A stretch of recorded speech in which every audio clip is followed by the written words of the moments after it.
ready. I'm not ready, but I am ready. Oh, no.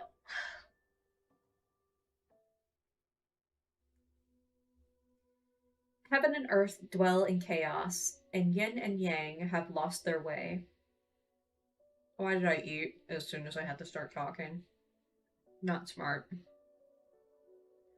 While the day belongs to the mortal realm, where the living may roam, the night is claimed by the nether realm, where ghosts run rife. Humans shall not venture forth in darkness, nor shall ghosts walk in the light. Thus, the world of mortals is bound to eternal day, and the realm of spirits is in perpetual night. Halfway through. Oh, that's fine. That's fine, Katie.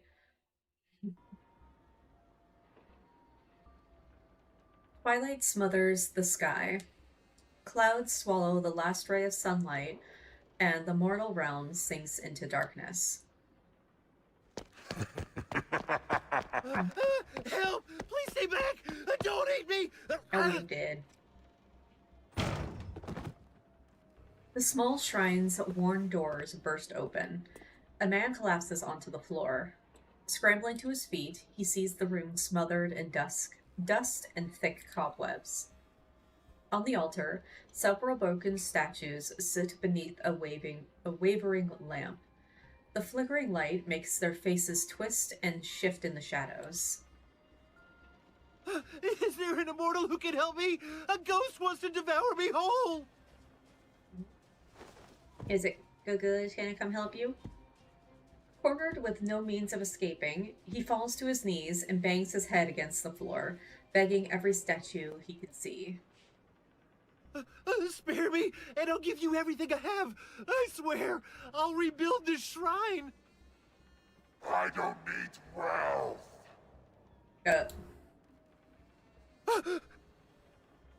The lamp flashes. He looks up and sees that all the statues have transformed into ghosts with green skin and long, jagged fangs. Only fresh flesh can satisfy me.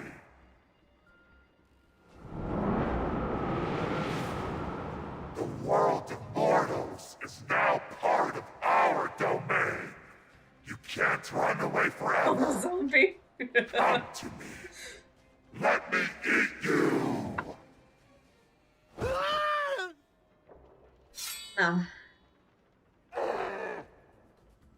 Caleb won't let that happen.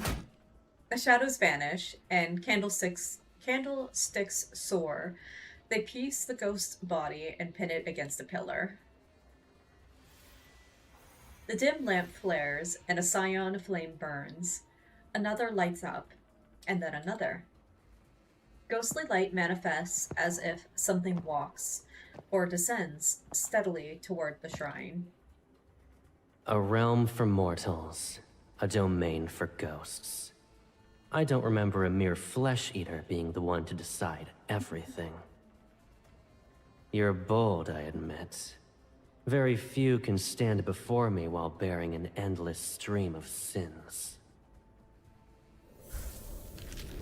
I can't eat fast enough, oh no. A golden lotus petal floats through the smoke and suddenly coils around the ghost's throat. It tightens. You'd like to die sooner rather than later? Like that, baby! The scent of lotuses, albeit peculiar, permeates the air. The faint lights reveal the face of the statue situated in the highest position. It's expressionless, yet it seeps intimidating aura. An immortal is actually here! Oh, and me too! My brother is stronger than most of those immortals. Yeah, he is. Having watched long enough from the shadows, I float toward the man. In this world, who can scare those evil ghosts and make mortals panic? The Lord of the Netherrealm? Oh, thank you, my lord. I'm grateful that you two saved me. Soul isn't pure. Pity. You'd rather deny your villainy than confess to it, yes? No! I'd never... Your soul won't be able to reincarnate. Maybe you can be useful elsewhere. I clap my hands. The ghost falls from the pillar and lies on the floor. It doesn't run. Rather, it stares at the man, the hunger clear in its eyes. Perhaps I'll let the ghost eat you. Then I'll devour it. Wouldn't that mean your death wasn't in vain? No! MC. Once I've gotten my fill of seeing his dread, a lotus petal brushes the tassels beside my hair. Stop teasing the poor fellow. Oh, but why? He only has a few moments left to live. He knows his end is nigh. Ah! All right. Let's deal with the ghost. The ghost attempts to flee, but I leap and summon a soul guide bell. Or the soul guide bell. Its tolls resound. Pardon me. The ghost freezes and clutches its head before letting out a weak, dying whimper. Yeah, don't ruin my fun, Caleb. Caleb. A cold light cuts the darkness and opens a large rift, pulling the ghost into its depths. I give the man on the ground a knowing smile and jump into the rift. Goodbye. Ooh. The mountains shift as the shadowy forest with glowing blossoms materializes. A thick layer of deathly aura fills the air. We have arrived in Nether Falls, the capital of the Netherrealm. The ghost struggles to crawl. Then a cold flash slices its arm. What a clean cut. Oh. Are we getting the first freaking Kindle already? Game. Stuttered like crazy there. He's matching Zane energy right now. They're like, we gotta get this party started. Alright, go ahead, Caleb. Oh my god, game. Game. Please, what the fuck? What was that? Oh my god. Nothing's lagged this hard since a frickin' idle cards. I know, X02 took to chapter 6. Welcome to the depths of the Netherrealm. A malevolent ghost like you shouldn't be here. There's the nip.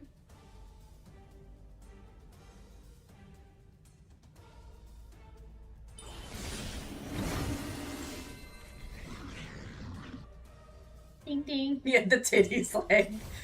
They too powerful. Oh. I did that wrong, but oh well, it's fine. Your filth shouldn't touch her. Thank you.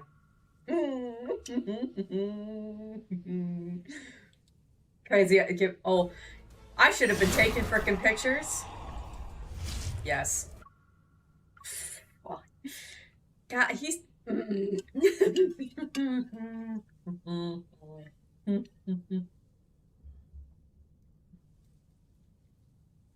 Delicious.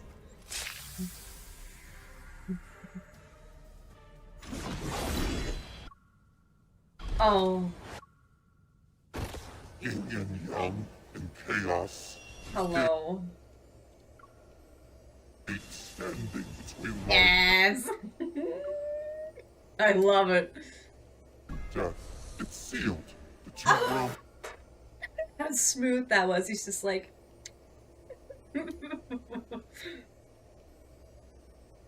will crumble, and all souls shall be lost. I love it. Look at these two. Oh, look at them. They're so cute.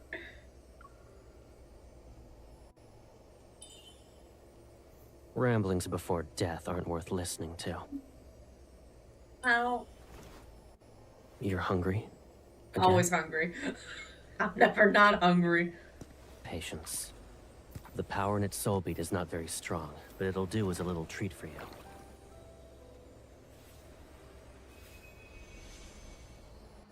It's about not to be cute.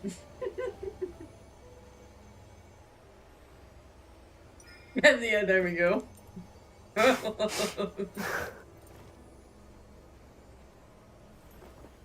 You're not satisfied, and you dare to ask me for We more. greedy. We greedy women.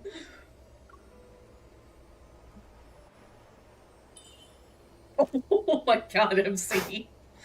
We are the most closely bound souls in this world. Almost agreed. We can indulge in our heart's desires without restraint. Oh my god. Oh my god, Caleb.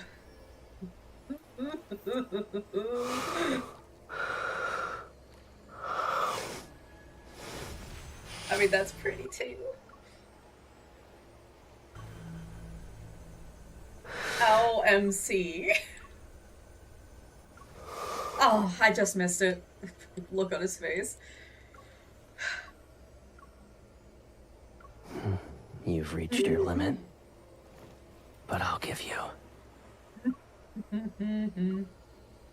Oh my god.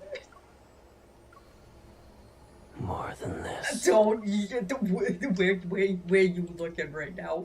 Where you looking right now? Oh, Colonel! Colonel, yes.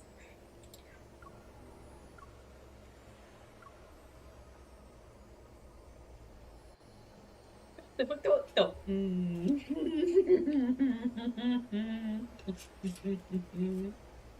Hi.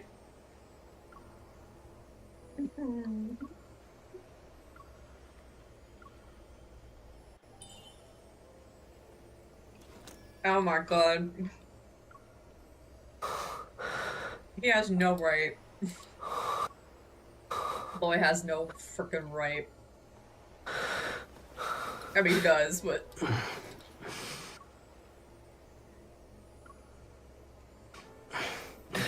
my god. Excuse me.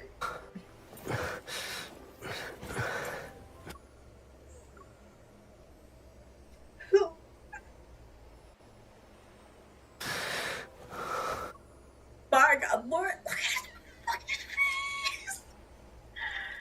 Oh, yeah, welcome back, Jay.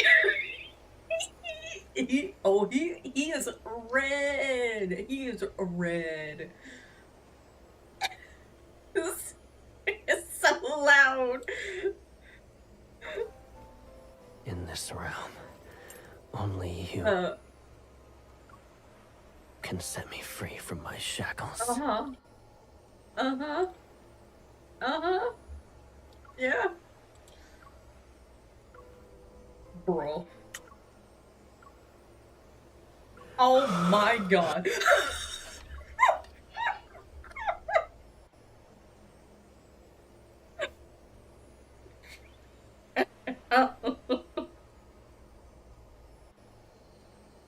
Excuse.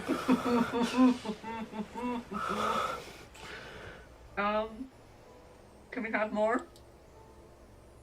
Yeah, they are. Yeah, let's stay like this forever. Stay like this forever. I'll offer my baby sister everything she's wished for.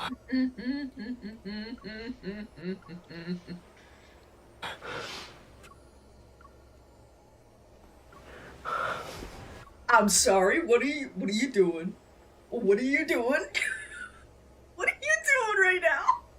What are you doing? No way, you're just turning your asses over.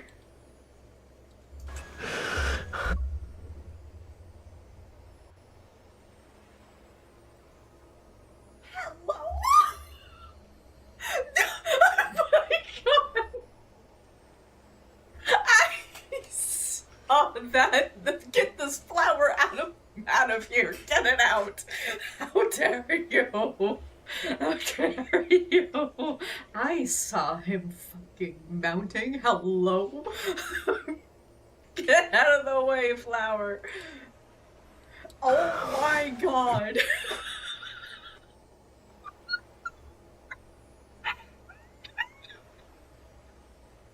Jay, we are literally 10 minutes into this thing. He's pulling a Zane right now. Oh my god. Caleb.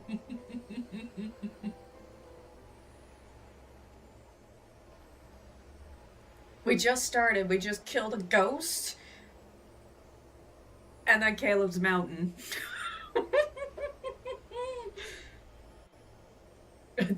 Yeah, the new improved ritual. Oh. Yeah. I could record it and play it at slow speed. Right out the gate. With the rising sun and the waning moon, the world turned in an endless cycle between the mortal realm and nether realm. While the mortal realm drifted without a ruler, the nether realm was held in the grip of a pair of siblings. Together, they presided over depths, wardens of the departed souls and scourges of the man-eating ghosts that ravaged the land.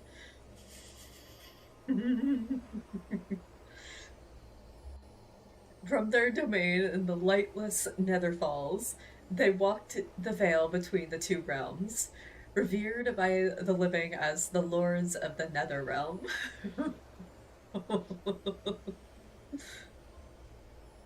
Only later did I come to know that those two lords were my big brother Caleb and I. I cannot look at my big brother the same way again. I have forgotten when I first came to the Netherfalls, or why I became a lord of the Nether realm. Who was I before it all began? I only know one thing, that I must remain by Caleb's side forever. Easy. If he was to rule the Nether realm, then I would be the other of his lords. If he was to slay the man-eating ghosts, then I would learn to kill. For countless years, I have been my brother's inseparable shadow, aching with a single wish, for our time together to never end. We're day-naps. At least I don't have older siblings, okay? So this is fine. All that noise. The sounds become clearer, and I open my eyes. A garment is draped over me, but its owner is nowhere to be seen. What's happening? Exactly. It's just fiction, who cares? I walk past a stone screen depicting images of ghosts being slain. Above the hall, a massive malevolent,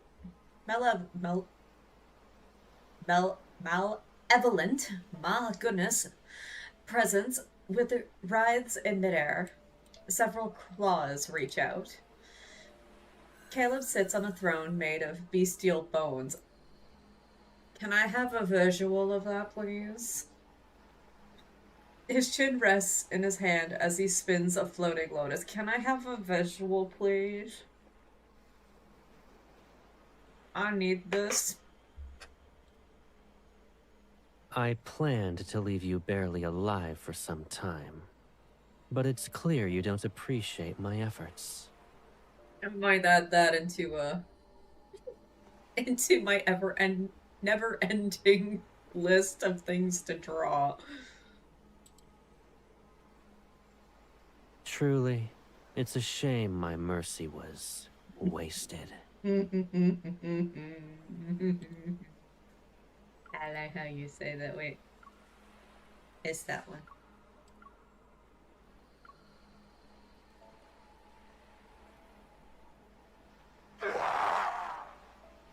Agreed, Alexi.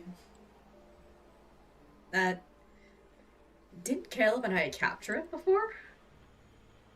A month ago, Caleb took me to the northern mountains, which are hundreds of miles away from Nether Falls. We captured this oh my god. Malevolent, oh my god, I cannot, blah, blah. A ghost there. Its mind has fallen apart, and it can't take on a human form. However, it's more vicious than the rest. I wanted to taste its soul bead, but Caleb said it had another purpose. Lost in thought, I see the ghost's claws lunge toward Caleb. He curls the finger of his right hand.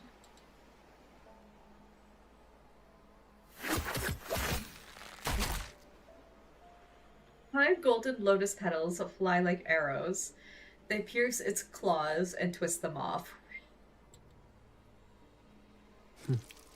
Why are you in a rush to die so soon? Why are you so hot? Another petal floats toward me before increasing its size. It acts as a shield to block the foul blood. Caleb. Come. What? Again? You haven't had enough yet?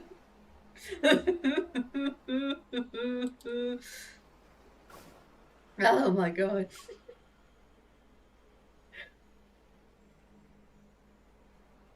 He said again. Yeah, I just ignore the all of those people. The petal coils around my waist, lifts me up, and places me in Caleb's embrace. Aww. Okay. He remains composed. Lotus petals curl like beautiful, dangerous blades. A cold, unsettling aura surrounds him and makes strange markings along his arm. Okay. Not like the one that's already there. He's normally quick when it comes to killing ghosts. Is he waiting for something? A faint bluish-green glimmer flickers inside the ghost in midair.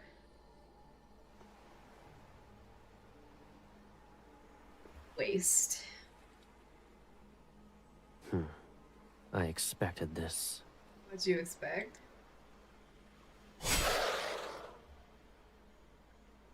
Before I can even see him draw the nether seal near his throne, the ghost is reduced to ash beneath its blade. Fragmented chains, pardon me, fall into the ash. Behind a stone pillar, several tiny shadows tremble as they huddle. So those nether wardens accidentally broke the seal on its chains.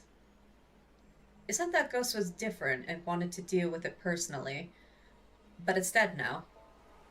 Isn't that a problem? It doesn't matter. Once it proves to be useless, death becomes a kinder fate. I suppose. What were you going to do with it? When I ask my question, I discreetly signal the wardens to run. I'm heading out. Would you like to rest here, or walk in the world of mortals? I'd like you to answer my question. So he has no intention of telling me his objective. I don't ask him about it. Everyone has secrets. We're not an exception. But it doesn't matter so long as he's by my side. Okay, MC. Can I join you? You wish to follow me to Mount Dingshu? Are you certain?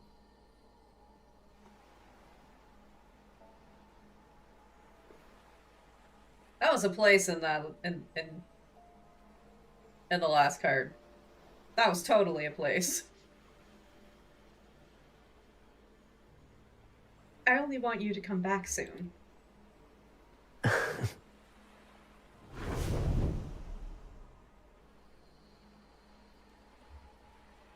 Mount. Oh, how did you pronounce it again? You wish to follow me to Mount Dingshu? It is Dingshu. Are you certain?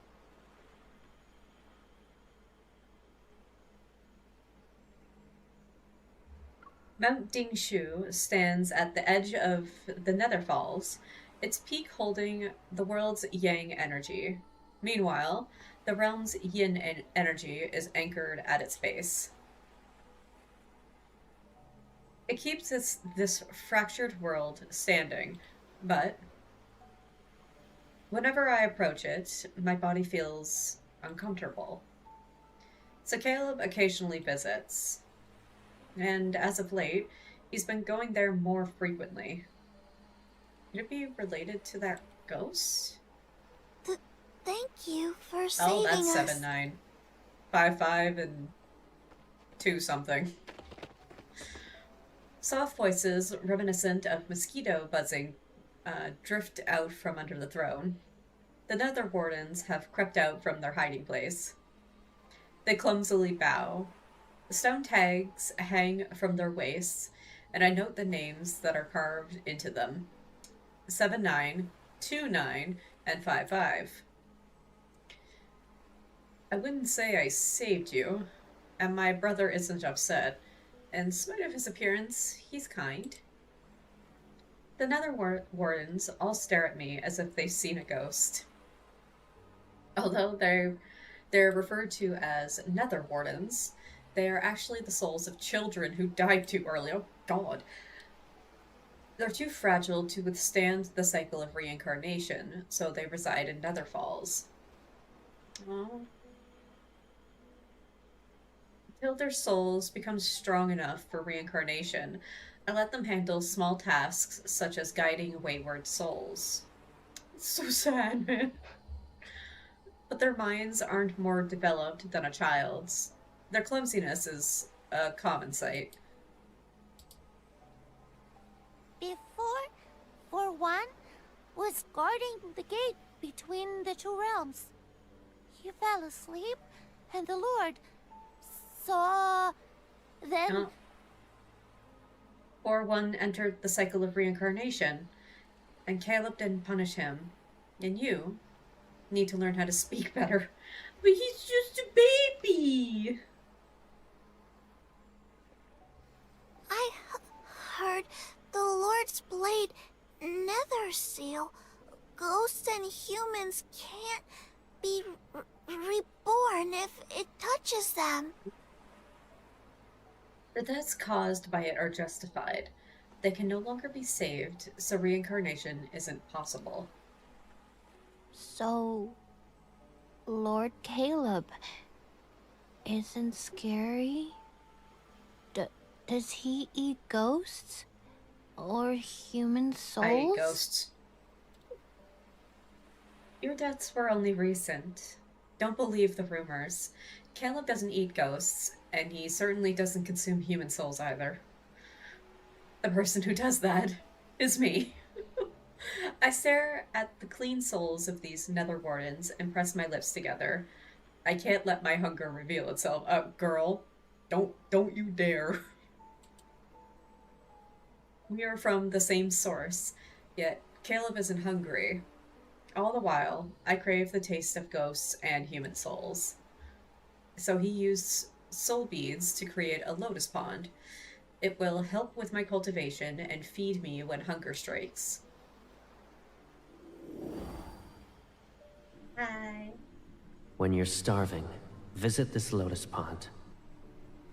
These blossoms have purified the soul bead's energy. They're pure, so you can eat them. However, promise me that you won't eat any more ghosts. And never. You're not gonna say that last That's the word, Caleb. You're not gonna say that last word? Okay. Never what. That memory is lost in a haze, but I can still hear my voice. It's akin to a feeble whisper. Does this mean I'm a monster? He's like, never. I am the Lord of the Netherrealm, and you're my sister. My equal. Hell yeah. That means you're its ruler as well. What else could you possibly be? Your wife. Newlywed. I often wonder what happened to the memories I lost. But visiting the Lotus Pond became a habit, and cultivating with Caleb at my side became normal. In time, my doubts faded. Until... Why am I hungry again? I ate a whole lot last night. Yeah, you did. This is my secret that I'm keeping from Caleb. My hunger has recently been too insatiable. Whether it's old fears resurfacing or my pride, I can't bring myself to tell him.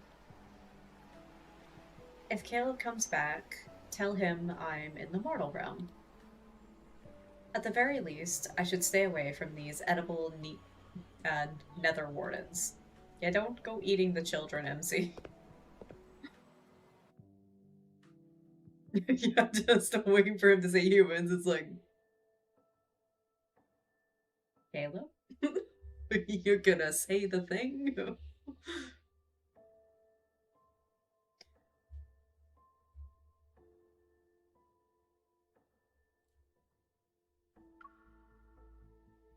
Now, don't go eating any humans either, MC, please. Past the gate between the two realms, the Netherfall's night dissolves into a cold haze that belongs to the world of mortals. Icy daylight presses down on bare, black branches.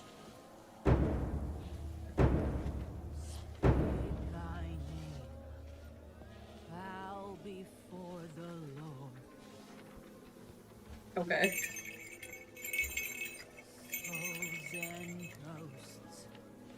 Return to thy Lord. The wind's shrieks reach every corner of the street. Spirit script flutters. In the distance, firelight flickers beside a tree that's draped in silk ribbons. She does look pretty cool. Humans move towards the mournful chants, their faces wrapped in coarse pieces of cloth.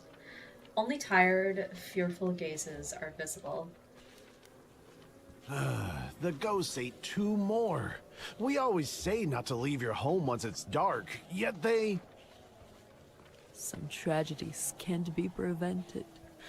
Old Gao is dead, and his son has been missing for half a month. All the inauspicious signs can only mean he met a horrible fate. It's too bad. More humans have been dying to ghosts nowadays. The Nether Wardens and Netherfalls will be overwhelmed if this continues. Honor one's name and live. Defy it and die. Yeah, it's not skipping. Not this one. It's not skipping anymore, which is nice. Live with good deeds. Villainy begets death. No one has yet talked at 2 times speed either.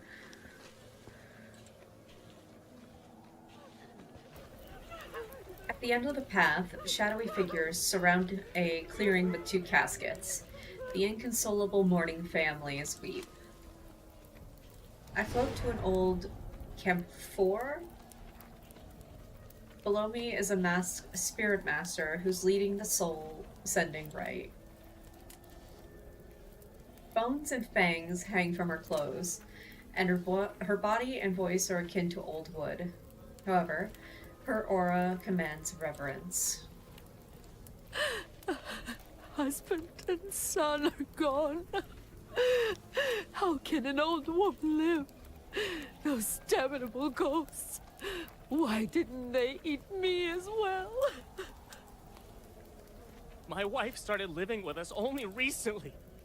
How could fate unveil its cruelty now? Lord of the Netherrealm, please! I beseech you to kill that evil thing! Don't let it enter reincarnation! However, the lords of the Netherrealm oversee the dead. Matters involving the living aren't under their purview. Caleb takes me along when he subdues malevolent ghosts for two reasons: to restore my strength, and because they are always a nuisance. Yet over time, people came to see us as protectors that they could pray to. Lords of the Netherrealm, please watch over my parents. Several days ago, they began their journey home. Don't let them meet misfortune. Lords of the Netherrealm, my betrothed was supposed to present his betrothal gifts, but he hasn't shown up for 2 days. He's okay. I owe Uncle Leo 2 taels of silver, and he's threatening to take my leg. My lord, please, let the ghost torment him. Dude. I don't want to listen to any more ridiculous wishes. I disappear and float to the altar to inspect the offerings. They're plain and boring. I don't like them. Okay. O Lord of the Netherrealm. Yeah, they said the tails. The wandering soul has returned. The living bow to pay respects. The departed find peace. The old spirit master forcibly swings the bronze bell, and everyone in the crowd kneels. The soul sending rite ends. But the crowd doesn't disperse. They surge toward the spirit master's silk charms, since they want one to ward off evil. My lord. She calmly separates herself from the noise and bows to me as I reveal myself again. At first, I didn't believe the rumors about an old, powerful spirit master residing here. Then she figured out my identity upon our first meeting. She's different from other spirit masters. Despite knowing who I am, she has never shown a hint of fear. In addition, her ritual's chants are pleasant. She also knows numerous tales that involve Caleb. Do you have any new stories? The one about Caleb fighting against 100 ghosts over a vast marsh was riveting. Those fortunate enough to be saved tell all about what they witnessed. But since everyone reveres the Lord of the Netherrealm, rumors gain embellishments with each retelling, which makes them turn stranger by the day. I'm glad you are merciful and pay them no mind. It made Caleb sound wonderful. When I told him those stories, he couldn't help but laugh. So keep sharing them with me. As for your payment, I'll select a good place for your reincarnation. The old spirit master thinks. 6 months ago, when I went to a village to make offerings to the Lord, I heard that within the local shrine, Caleb appears on the first day of each month to punish ghosts. You told me about it already. then what about someone whose soul once strayed into the Netherrealm and saw the 2 lords? I know how it unfolds. Then I'm afraid you've heard all of my stories. Or perhaps you wish to hear a tale unrelated to the lords of the Netherrealm? Is it that interesting? A breeze stirs the bell, and the old spirit master's voice takes on an airy quality. It drifts like mist. All 2 of them. Those who commune with spirits are called spirit masters. I'm fortunate to possess that title. happened many, many years ago. There was a spirit master who conversed with all spirits.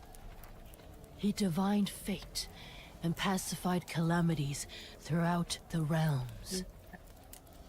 His strength put him on par with the gods. One could say only he was worthy of being called a spirit master. He had his sister by his side, who was just as gifted and revered.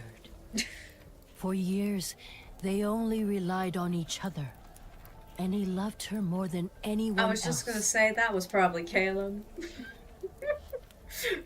Yeah, that was totally Caleb. She doesn't remove her mask, but as she speaks, its bestial eyes seemingly stare into the depths of my soul. Its gaze is dark, unblinking. At the time, the world of mortals was simpler and chaotic. Yet, it was pure. The sky was blue, and the mountains were green. The Spirit Master and his sister watched over all. Humans survived disasters and formed clans. Okay. But perfect beginnings normally lead to terrible incidents. I know how these tales operate. Oh, you laugh like that? She's about to continue when shouting erupts nearby. Come on, man, we're left on a cliffhanger. The last remaining silk charms have allowed a brawl to break out. The stronger the Spirit Master, the stronger the charm. So humans wanting one little charm is to be expected. One word is all it takes for blood to spill, and no charm can ward off such viciousness. Forgive me, my lord. I must mediate. Ah, girl. Sighing, she leaves along with the unfinished story. My disappointment is all that remains. You and me both, MC. Worthless offerings and no ending. Never mind. I'll wander around and find a lovely trinket for Caleb. Finish the story! Gonna end in angst, I know it.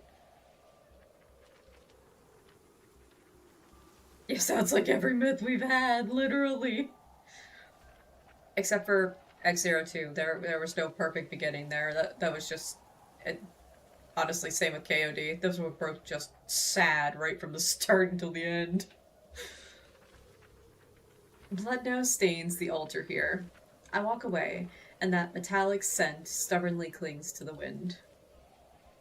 I follow a hint of it, and spot a gambler with blood-stained lips. He stumbles out before someone drags him back indoors. Ooh, a ghost? Nearby are two brothers with their blades drawn.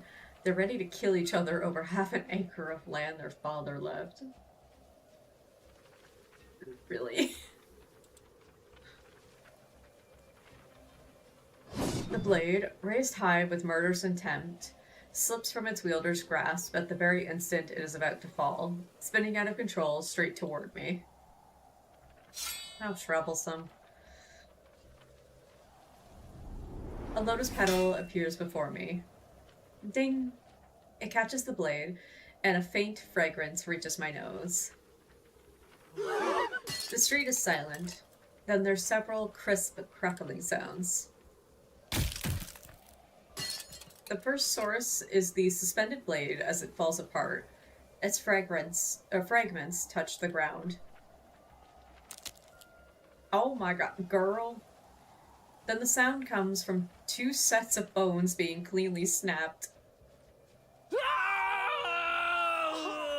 The brothers collapse and scream. Chaos encroaches on the street. The Lord of the Netherrealm? It's the Lord of the Netherrealm! Terrified, humans scatter. Shops slam their doors as the lotus petal lazily floats upward. That lotus. And the scent. Caleb. I navigate through the crowd to chase it. Once I'm away from the commotion, the The petal returns and binds my waist. My body is lifted before it's placed into a familiar embrace.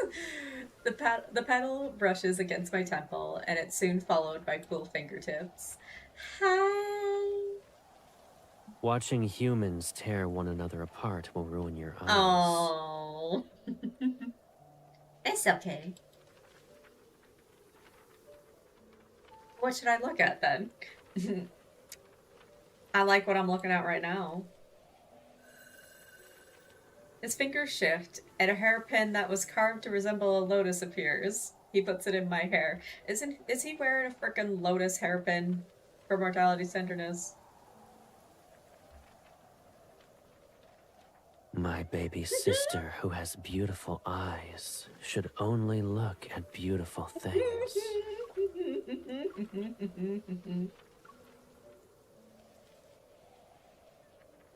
He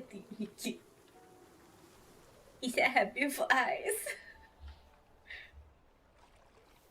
Ripples reflect shimmering light on the lake's surface. My head rests on Caleb's lap as he smooths my hair one strand at a time.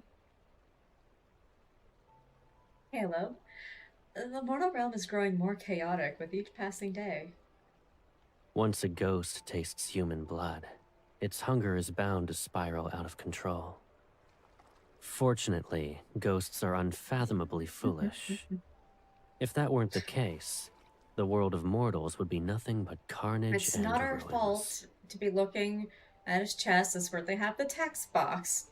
The nip is just happens to be right underneath it. It's not our fault. Caleb once told me that yin and yang constitute this world. But when the boundary between them blurs, they mix and taint each other. Calamities increase as a result. Oh, that's because since we're yin and yang, things are going crazy because we're together. Of course. Vengeful ghosts are born from that chaos. Yeah, that sounds about right. I don't think those ghosts are the only reason why the mortal realm is collapsing. Night falls.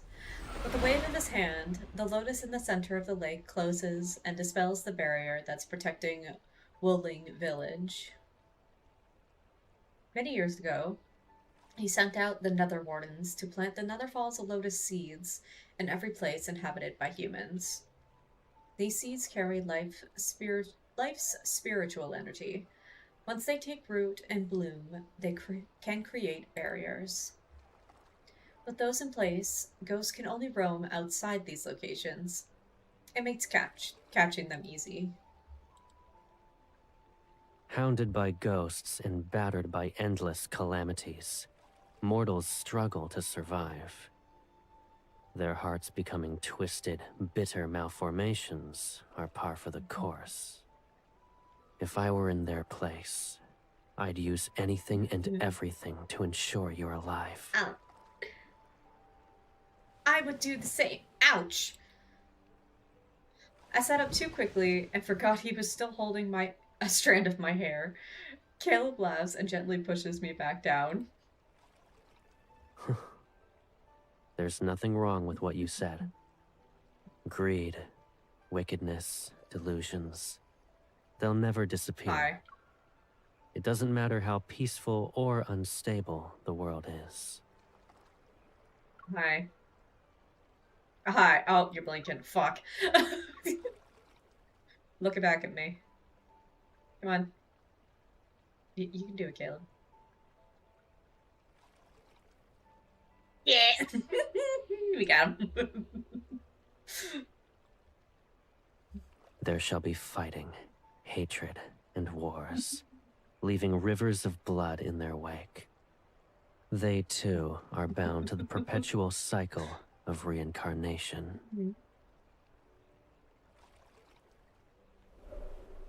They all have such nice notes. They all do. They're all distracting. He continues braiding my hair. Aww. The earring markings on his arm emit a faint glow, and the lake's reflected light sharpens the angles of his face. Tell me more about murders. Hot. Yeah, it is. Dazed, I stare at our reflection. He understands the machinations of mortals, yet he carries none of it in his heart. He touches the water and spreads his fingers. The ripples freeze before transforming into a glowing array. Do you wish for the mortal realm to be better? Yeah. Yeah. Yes, I do. I know very little about the world of mortals, and I can't be bothered to care about their matters. What I do know is that Caleb is busier when ghosts are rampant. Yeah, there you go. We want Caleb to not have to work so hard. The filth surrounding human souls worsens with each passing day. Netherfalls cannot rest because of it. To be honest, looking at them disgusts me. I prefer pure souls, ones with a pleasant scent. I quickly close my mouth. Caleb laughs and pats my stomach. I see. You're a goddess of thunder, not the lord of the Netherrealm. Now I know the source of the rumbling. No, it's alright. Perhaps I'm slightly hungry. But only slightly. Caleb lifts me. I see the water's ripples, the moonlight, and the ghosts hidden in the mist. Come. Again? Behind me, he takes my hand and guides my fingers into the air to make the same array from earlier. The barrier isn't present. Since we've cast the array as bait, every ghost within 100 li will appear. Gladly. This should be enough for you to consider a feast. You gonna let me eat a bunch of ghosts? You think so? Let me teach you a new way to play this time. Okay. Yes, please.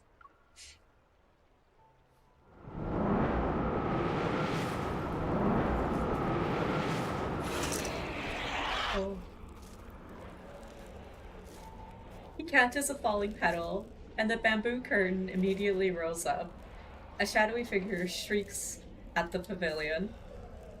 The petal cuts through water like moonlight to slice the ghost's throat. Wow!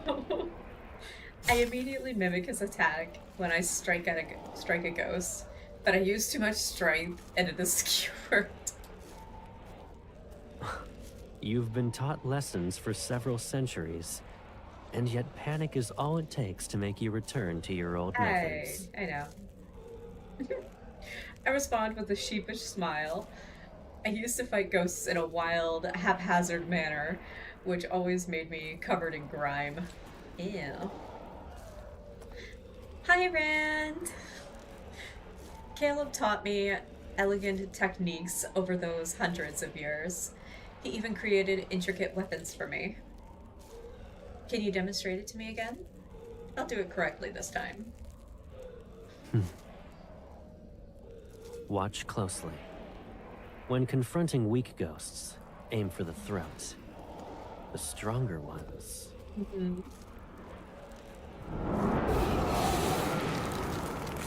A ghost whose murderous intent was palpable lunges toward us. You aim at the spot between the eyes. Okay. As power flows through my fingers, and I pull my spiritual power to... As power flows through my fingertips and pulls my spiritual power to unleash a fatal strike. Teach me murder. Do it like that. Can we do it? I think we're doing it. Excitement runs through me. It's not long before the pavilion's floor is covered with soul beads.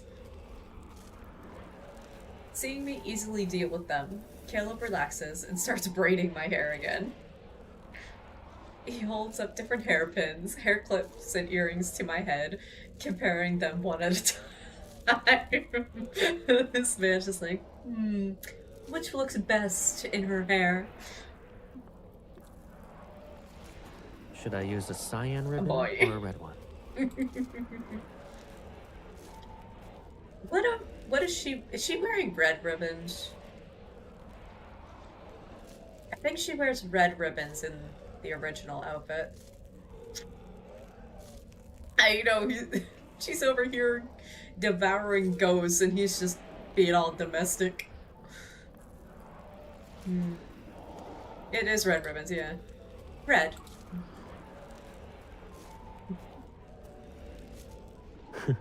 All right. His fingers glide through my hair and weave the bright silk with each strand. Another braid appears. It's lovely. Thank you. Don't get distracted. I have been for like an hour now.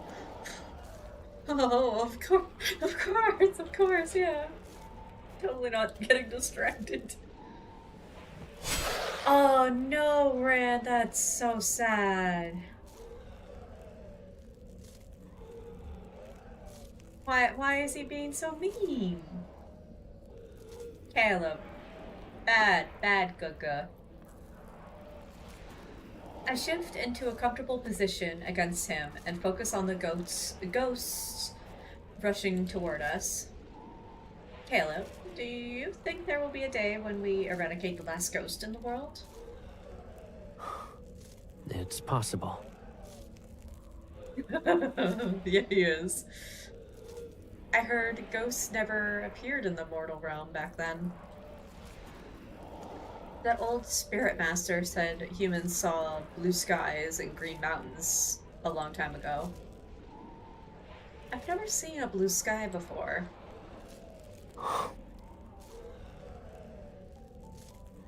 Don't you start being sad with all of this nasty noise in the background. His arm slightly tightens around my waist. There shall be a day when we'll see. Those blue skies, crystalline rivers, and hills covered in flowers. It's a promise then. Though Netherfall's flowers are also beautiful. I like them. However, if all ghosts disappear, I won't have anything to eat. That's not good. When that day comes, you won't need soul beads anymore. Yeah, I know. I won't feel hungry anymore. So I'll be like you. Correct. What if he already knows that they have to be separated? I'll free you from your suffering. He has to already know.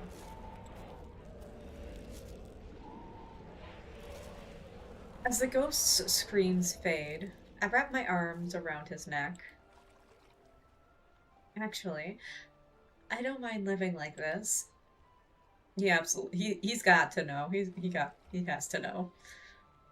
You use soul beads to create a lotus pond for me, and we cultivate every day. I'm happy. If all of them disappeared, I'll miss them. Caleb is quiet for several moments. Then he kisses the top of my head. Ew. That won't happen. You'll have more to be happy about. The world we shall create is the one you want to see. And it doesn't matter how it changes. We'll always have each other. Hello.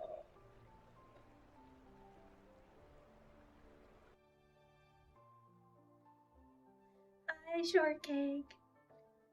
Oh, you got 1 to R3. Nice. Second one, R2. 474. Yeah, I'm thankfully done with my polls. I'm done. Oh yeah, I'm gonna ugly cry.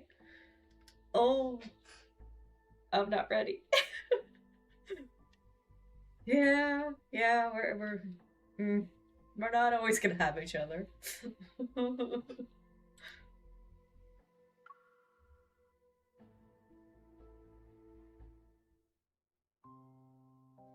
That night, Caleb and I purged every malevolent ghost within 100 miles. The soul beads we harvest cause the lotuses of the Nether Falls to bloom overnight, and I basked in the abundance of their power. But within 2 days, that insatiable hunger clawed at me once more. With no ghosts left nearby to hunt, I nearly resorted to eating the lotuses I had just brought to bloom. I could do nothing but try to sleep, hoping to drift through the longing, agonizing hours of starvation. But it hurts so much. What is with her constantly hurting so much? God damn it. It is not so much hunger as it is an unbearable emptiness. A void that feels as if something is gnawing away at my body, carving a hollow chasm into my very soul. Anything, I would give anything, if only it would satisfy me. Damn, this is kind of also giving me Sorceress MC vibes, just a little bit. No! Don't you be trying to kill the child.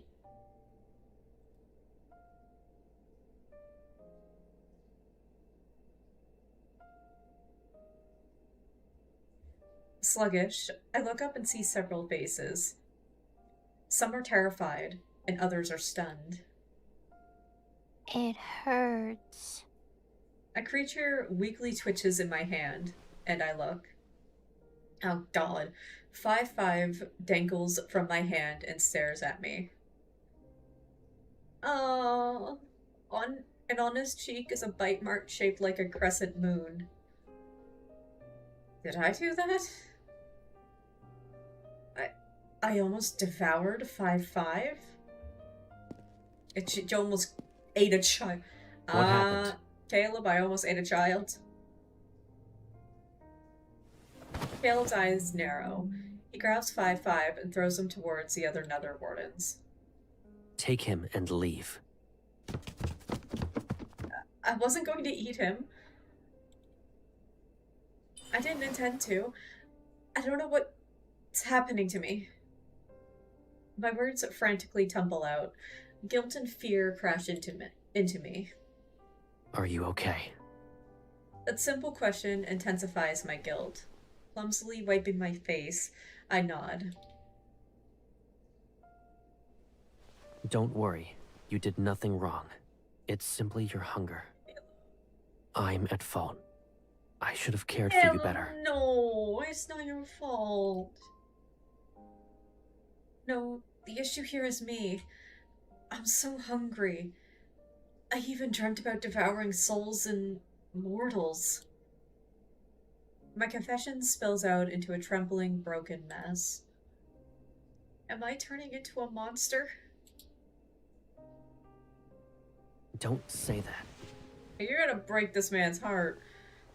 He hugs me and smooths out my hair, one strand at a time. Human children are ravenous when they grow. You're no different from them. But you're not like me, and only ghosts crave human souls. Caleb, if I turn into a starving, vicious ghost, can you kill me in a gentle way?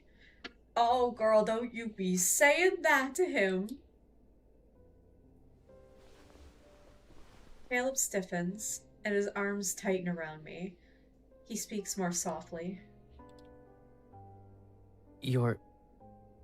Don't tell me you're so hungry that you can't think clearly. Don't you be... No. I'll be very upset if you say anything like that again.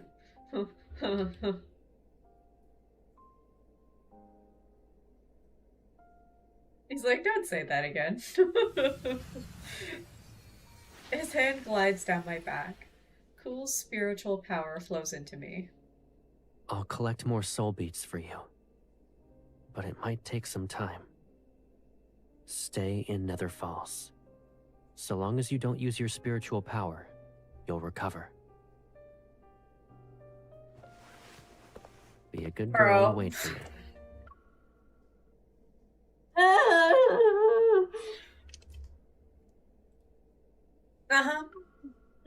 I'll be good. I will.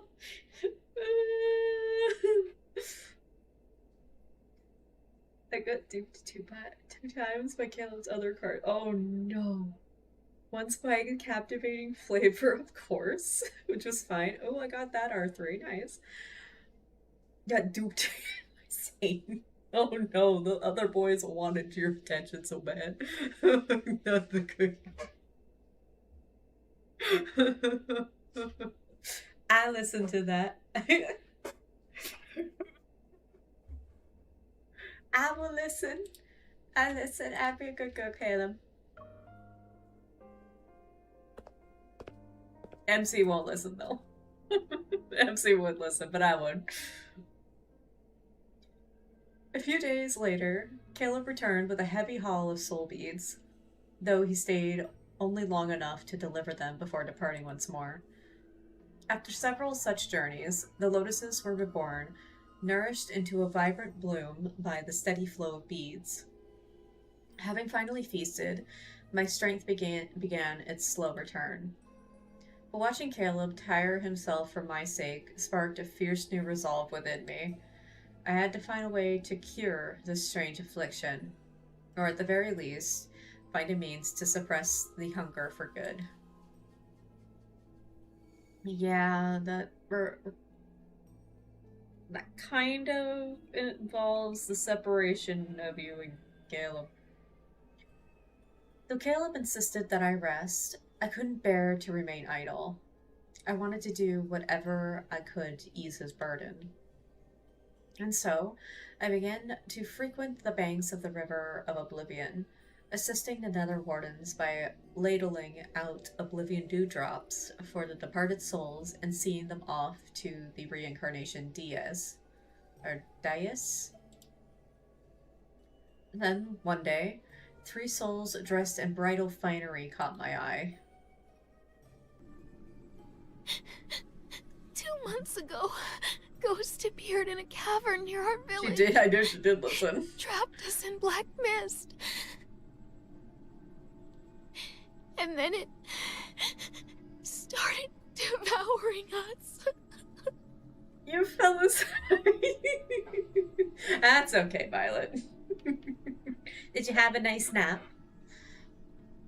I'm 58 away from getting, hopefully, R3 Caleb's Nether Yearning. Nice. Well, at least it's day 1, so you have 2 weeks to work to getting your last card. That's super exciting, though. Oh, you did! Yes, the Violet did. Oh my god.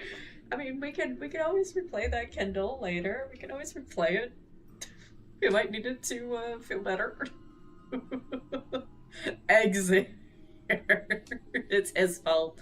It's the bunny's fault, always. That's a good ass sleep. I mean, when did you fall asleep? Might have been like... Was it like... Are you out for like nearly 4 hours or something?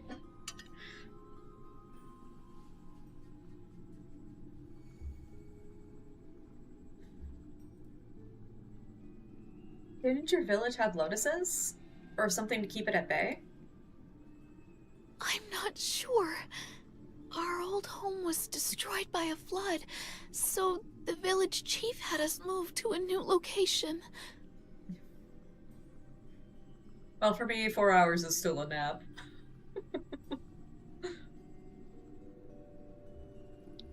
I see. The village moved, but the barrier lotuses didn't move with it. It's a perfect opportunity for that ghost. It's clever. The ghost prefers young, beautiful women. So the villagers tied me up and sent me as an offering. Aww. They hoped it'd spare everyone else. So sad. That thing said it wouldn't touch anyone if they sent it a bride every 15 days. And those fools actually believed it!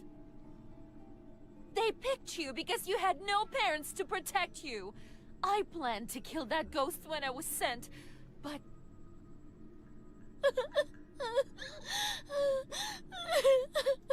Horrible. Are parents any good? I still died in the end. They broke my father's legs. We were the poorest and easiest to bully. It doesn't matter anymore. At least I saw him before I died. Someone in your family? Her lover. Before devouring us, the ghost took on the form of the person we loved the most. Betrothed, lovers, anyone will Okay, do. that's even more fucked up. Why? It's so we wouldn't That, fight back. oh my god.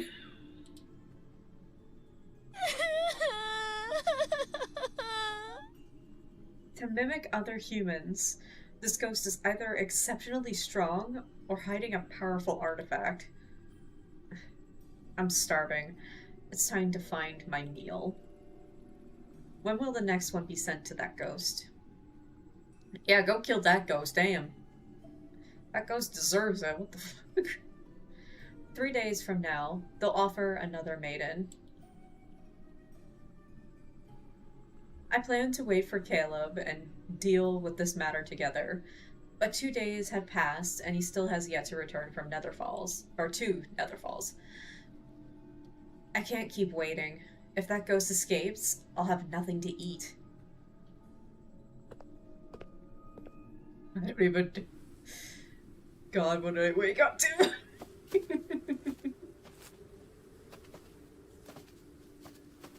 Yeah, they were wrong when we were getting dark. Tonight's moonlight is cold and bright as a frozen sun. It illuminates a grim wedding procession on the mountain path.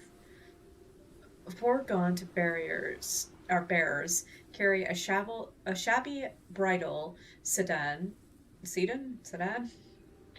with a wilted red flower. Muffled sobbing and struggling can be heard inside the sedan. Oh yeah, just knock him unconscious.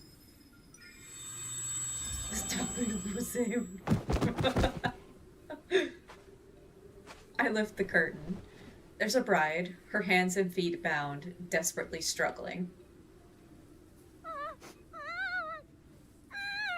Honey, I'm sorry. Shh. Stop crying unless you want the ghost to appear sooner. Take off the bridal dress. I'll be the bride tonight. And don't return to that family of yours. I gave her a lotus petal. Keep it. It shall guide you elsewhere. So run as far as you can. Are you gonna make sure she has something to wear? Because she's taken off her dress. She bows to me again and again. Then she hesitates. But if I run away, what will happen to you? I'll be alright.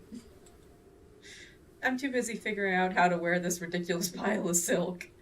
I wave to signal her to leave. In this world, there isn't a ghost who's foolish enough to let their claws touch me.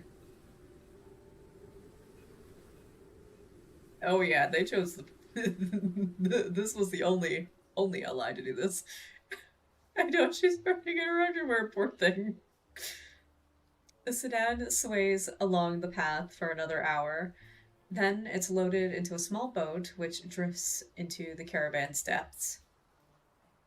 Everything is plunged into darkness.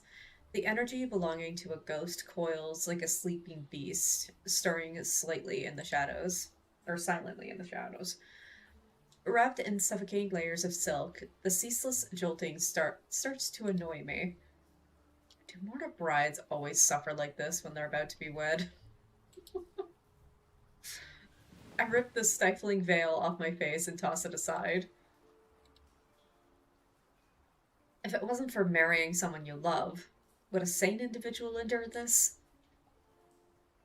Thinking of those brides, dragged through misery and terror only to be wed to a ghost. Death would be too kind a fate. It deserves worse. The boat shakes and slowly comes to a stop. Wailing like a chorus of relentless spirits, wind traverses the caves connected to one another. The world beyond this, I don't even know if this sedan curtain is brightened. Firelight dances on the river as footsteps approach and stop at the shore. Should I sob dramatically? Pretend I fainted? Be more convincing. I swear. I fucking knew it!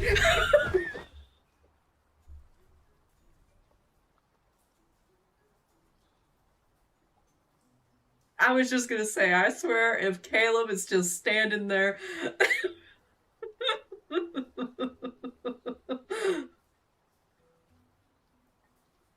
It can take me a while to get used to Xavier being dark. I mean, King of Dark Knight was a good start. It was like, yeah, of course it's him. I know. It just like just walks in staring like, hi.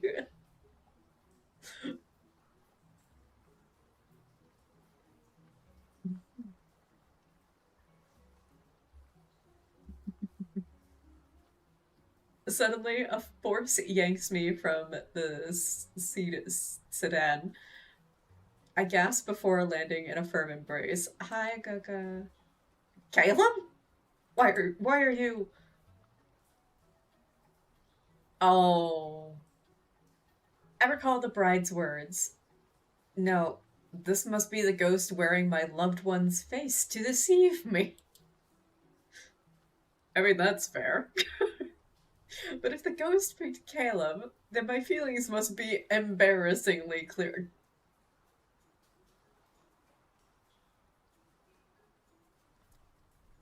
I don't know, what did the first Kindle exactly...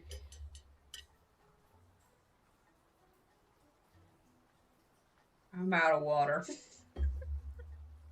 Yeah, it's so clear. After what happened in that first Kindle, oh boy.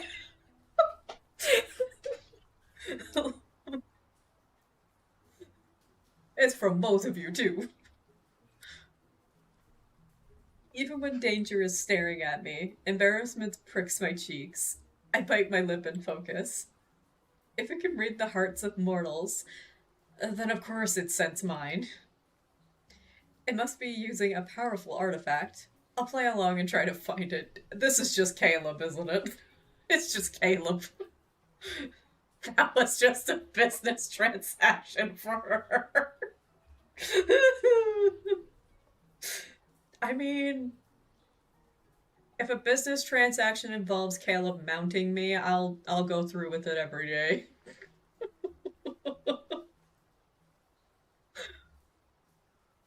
A feeding ritual.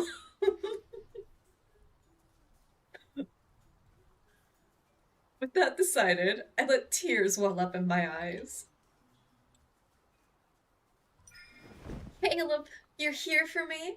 I knew you wouldn't let me marry that ghost. You're the only one I want. Oh, yeah, he's like, oh, really?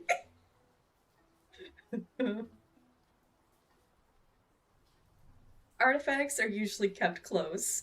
Clinging to his arm, I pretend to sob while secretly checking for anything that's concealed. No, this is just him. Strange. His body doesn't have a ghost stench or murderous intent. His scent is the same faint lotus fragrance that Caleb carries. He's just basking in this right now. He's like, yes. Yeah. Let me save sounds. You want to marry me? We already are. We married on Wednesday. You love it every second. Amused, he tilts my chin up. His eyes shimmer in the firelight and rippling water, where dark gloom mingles with light. Of course. You're the person I love the most and want to stay with you for a long, long time. Are you implying I can't do that? Girl, you don't even know. I mean, thanks for actually telling him, though. Then we're of the same mind. In this world, I love you more than anyone else. I didn't think we'd get that this early.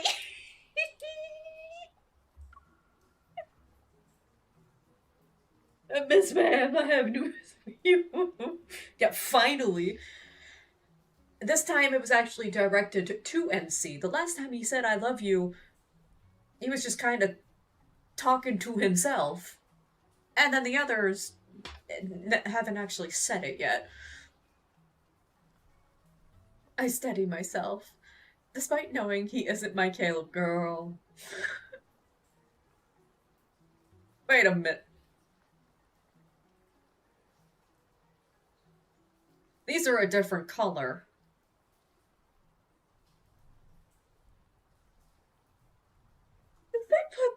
Wait, did they put the alt color on this man? Did they put the alt outfit on this man? Yeah, because these are all blue instead of red.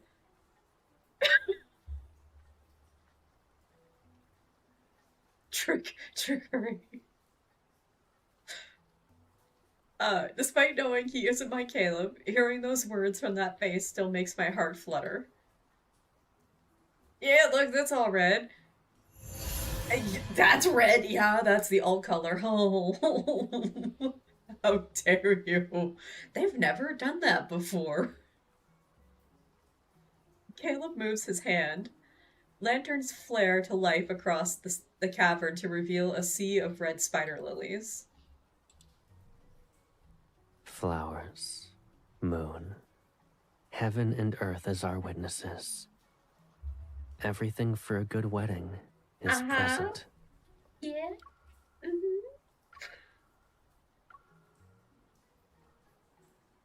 Tonight is perfect for us. Oh, he's like, let's do it now.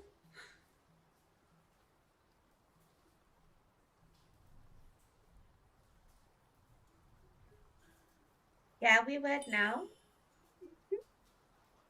Hold on to me tightly. I'll treat it as your promise to stay by my side for a lifetime. Aww. Without drawing attention, I drop a lotus seed from my sleeve while nodding and walking with him. Oh my...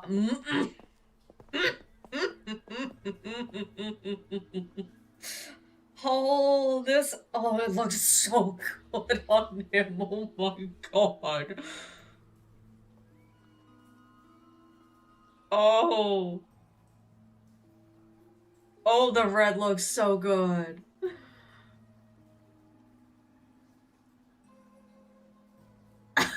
I can't. Their height is so much behind that hair. The cavern has been formed naturally, yet it's breathtaking. The walls are reminiscent of cliffs, and stone arches curve overhead like frozen bridges. Patches of green light shimmer across the rocks. They're akin to stars scattered along the walls. Caleb seems to believe I'm a love-struck bride who adores him, and he's been surprisingly gentle. That it has to be Caleb. It just has to be. Same Katie though. I slow my steps, and he matches my pace without saying a word. When I pretend to stumble and reach for his waist, he steadies me and holds me closer. Careful now.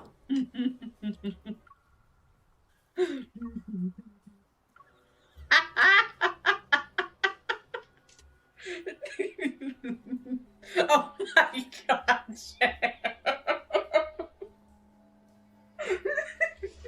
it's not slipping and falling. I'm willingly sitting there. I've fallen. Whoops. Oopsie daisy. I believe my foot landed on something. It's merely a rock.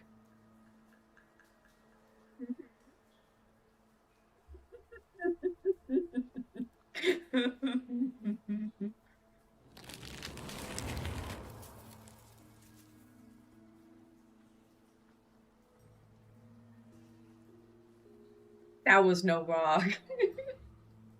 I nod, but out of the corner of my eye, I see him turn the crushed bone beneath my foot into a cluster of spider lilies. Okay there, Caleb. The entire area must be part of his illusion.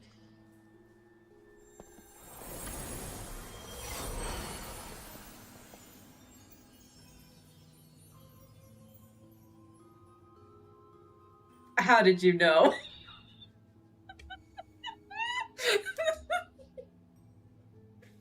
How did you know, Caleb? When I look up again, a chamber located deeper in the cavern has been transformed into a true wedding hall. That's just a bed.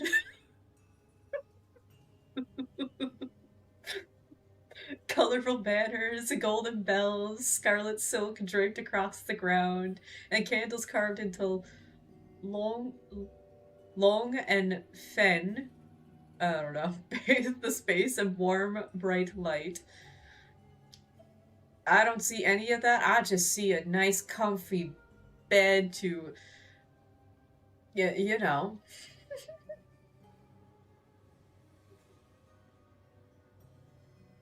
Hi. I'm not well versed in mortal weddings, so I prepared what I could. Of course, only one bed. If it's too simple, I'll hold a grander ceremony for you at another time.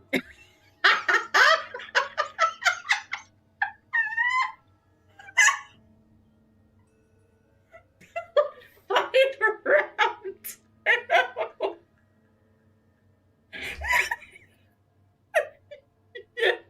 Yeah. The pillow fight. It's the rematch of the century.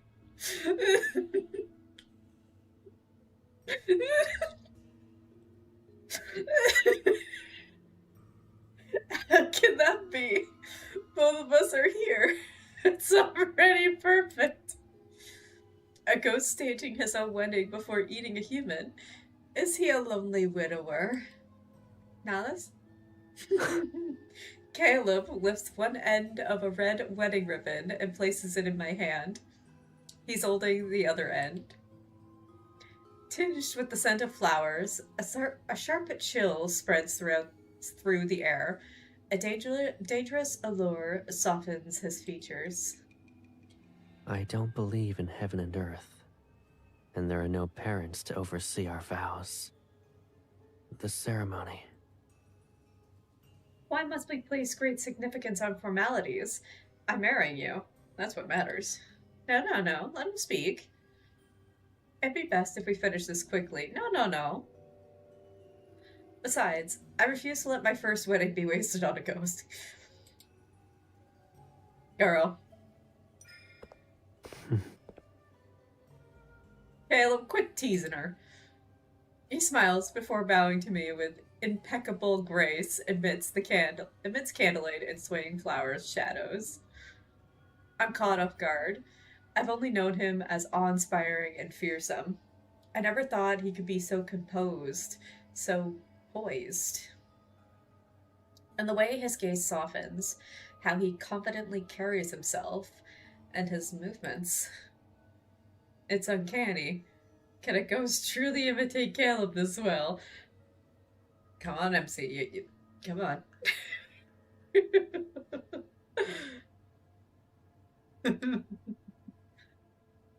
It was one wrinkle to MC's food brain.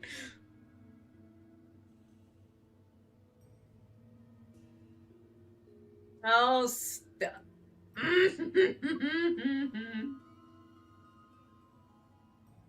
Oh, I want to get... Go on. There we go. Noticing my momentary daze, he steps closer, takes my hand, and lifts it to his lips for a gentle kiss. Starting from this moment, we belong to each other. I thought we Forever. already did, but that's fine. This isn't good. I might actually believe everything he's doing is real if I keep looking at his face. Yeah, right? I try to come up with a distraction. Shouldn't we drink the new Pitial wine? I don't know.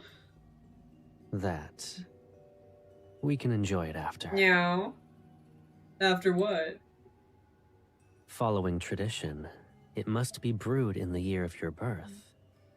It shall age until the wedding night.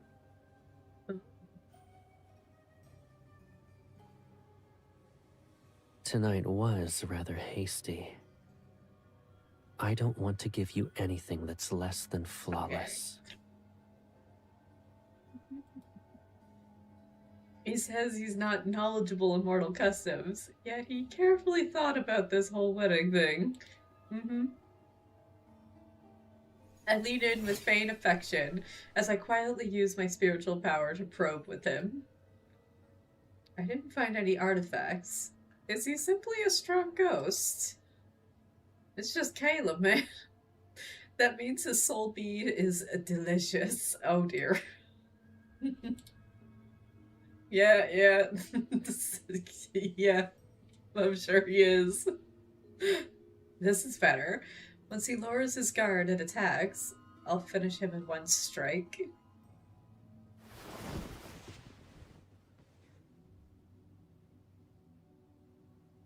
Oh no, music starting.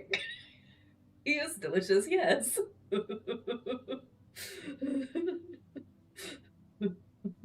Stay strong, Jay. Stay strong, Violet.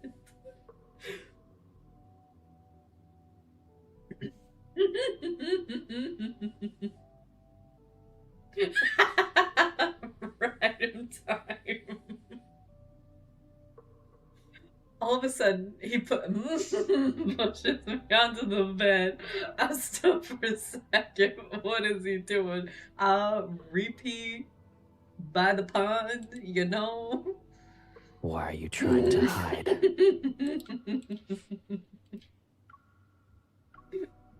My ride is here. My breath grazes my ear, and the tip of his nose brushes against my neck. We've forgone the vows and wine. But our wedding night shouldn't be done in a You're hurry. so right, honey. You're so right. You're so right. Let's consummate the marriage right now. He wants to eat me and take advantage of the situation. No, he doesn't want to eat you like that, girl. What remains of my patience dissipates, and the spiritual power flares in my hand. Unfazed, Caleb crushes the spiritual power as if he broke a twig. He lowers his head. Alert, I try to summon a weapon.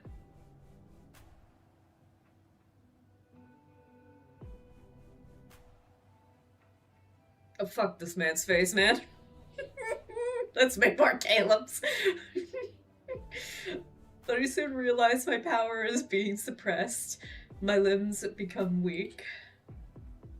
Rushing only results in you being unable to enjoy yourself. You're so right. The night is long, and we have plenty of time. We can learn everything. Oh my slowly. god.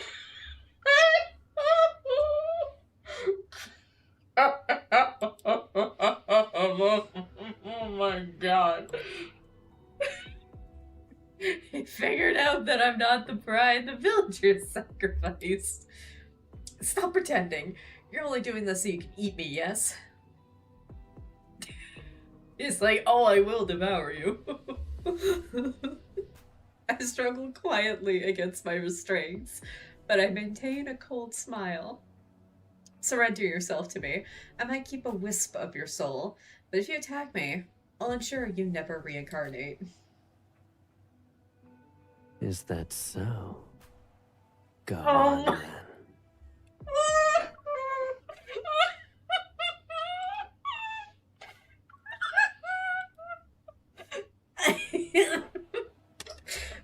Stop! Oh my god. Or are you waiting for the barrier to form so it can swallow this entire cavern? He holds up a lotus seed, the one I dropped earlier, and crushes it between his fingers. Oh dear, that's not good. What will you do next? Ride. We bouncing. I'm about to vigorously bounce. The evil spirit is stronger than I expected. However, I am the lord of the Netherrealm. I refuse to die like a helpless fool. Even if it costs me my life, your villainy ends today. Are we fighting to the death? Enough. Don't make things worse for yourself. I surrender.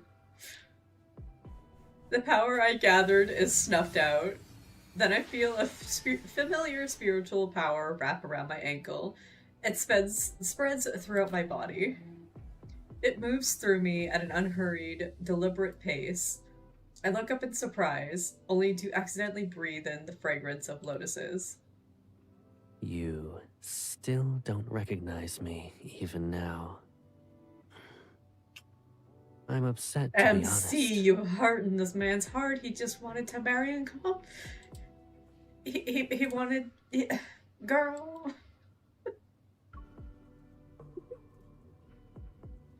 Gentle, familiar kisses trail down my neck and collarbone. I don't move. But then I realize that's just Caleb, girl. Smooch him.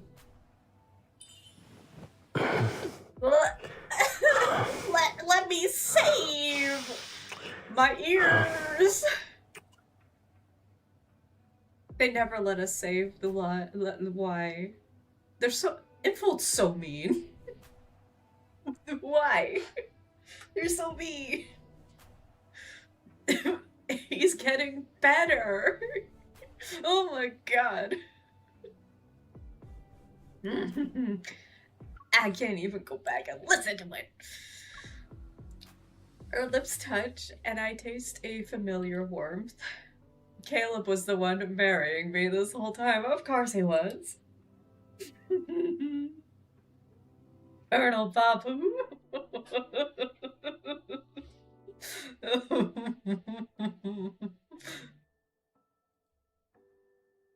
Are we consummating the marriage now? Caleb? Okay.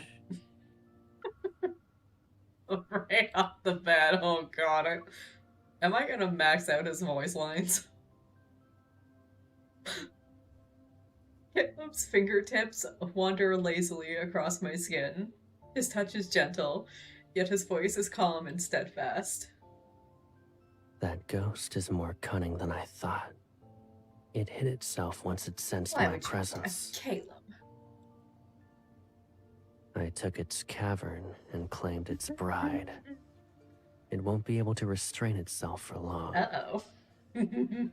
You haven't actually fully claimed the bride, okay? To make it reveal itself, we need to be more passionate. Yes.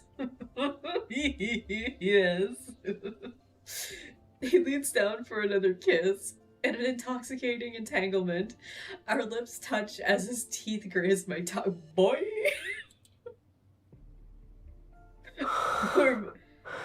Again, why? Oh my god.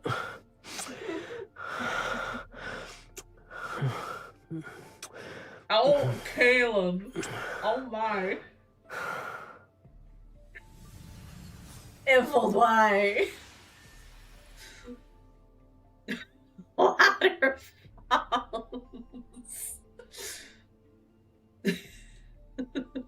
Spiritual power is akin to cold spring water at first, then it transforms into a smoldering flame that gently embraces me.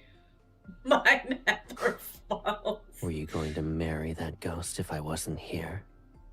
Tell me. I mean, no. Oh no.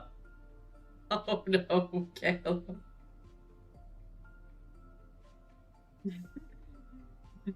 Your yandere is coming back out. I need to remember I'm married to a fish and a snowman.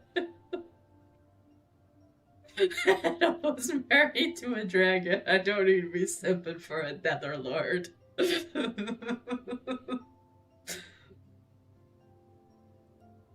No.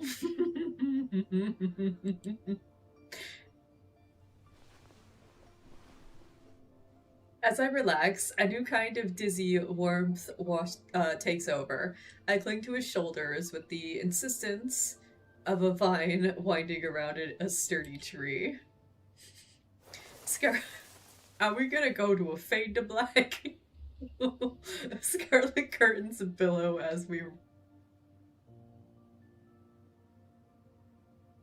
What do you mean by rise and fall? Why we rise and fall? How so?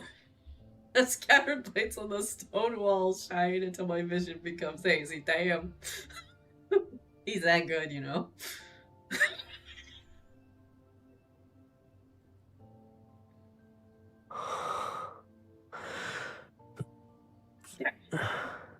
We're off in another falls for this. But doing it in a different place can be surprisingly enjoyable. Horrible timing. 1 second. Yeah, delivery. Delivery in the oven. I got pizza.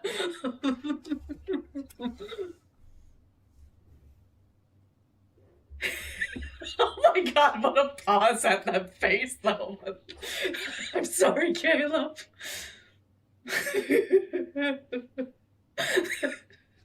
Man is... I'm so sorry, Caleb. That man is gone. Oh my goodness. Oh.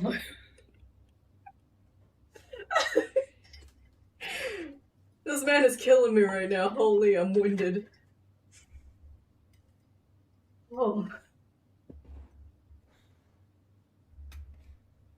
I don't know if I should be eating. I'm literally he's probably gonna make me choke on this. I'm gonna cut the fucking box lid off it.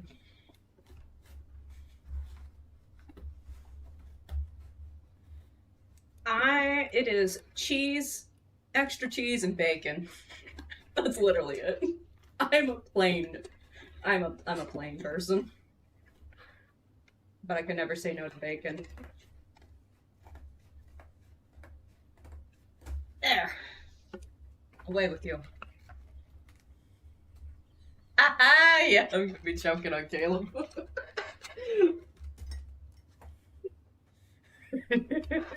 Yeah, on camera.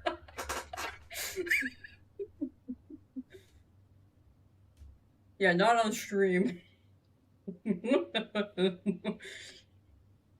We wait for Discord and then I can go into proper detail. I'm so sorry, Caleb. Oh, what is that expression you're making? Oh my god. Oh my goodness, this is gonna be bad eating this pizza. I need a wet cloth for this. Is messy. Like something else, I'm sure. Like... Yes.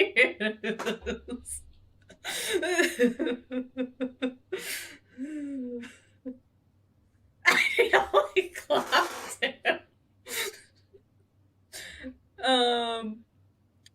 Yeah, so he just finished speaking. I forget what the hell was he that we said. You know what? We're gonna have we'll let him say it again.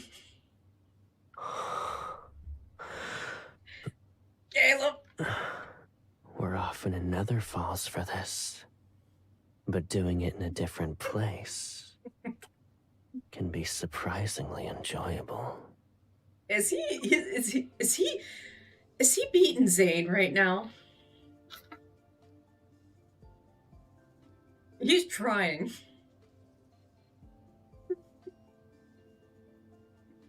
He's trying so hard right now. If you like it.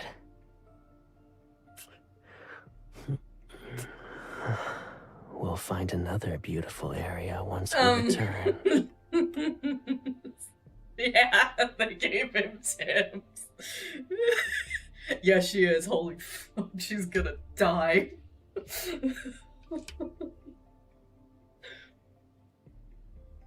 I think she still has to go through Rav's card too, so that's gonna be something. Yeah, I know, beautiful area.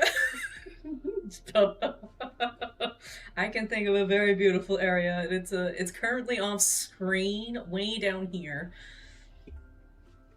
The world around me melts into shades of flushed crimson. At times, it feels like sinking into soft clouds. At others, like drifting through a gentle stream. With an equal hunger to match his, I kiss him and trace every part of his body. A tracing, groping. the bright and the gloomy.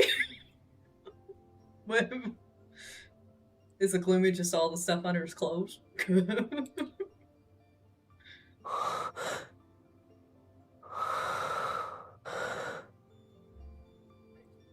Yeah, she's living the dream right now, oh my.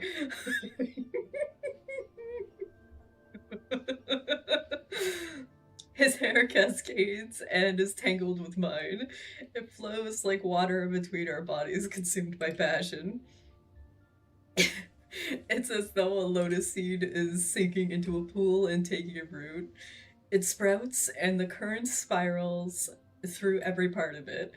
2 vibrant flowers bloom from the nourishment, their petals dripping with dew.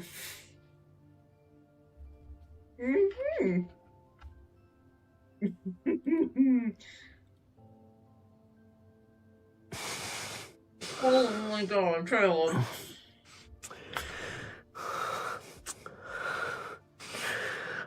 Thank you. Wait, no, let me click, thank you.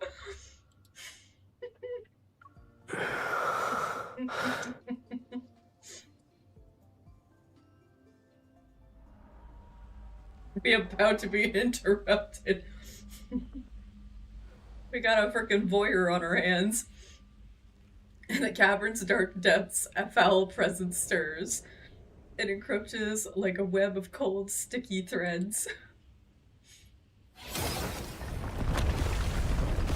Just kill him and go back to it. The walls explode and the wedding hall is destroyed. Only the bed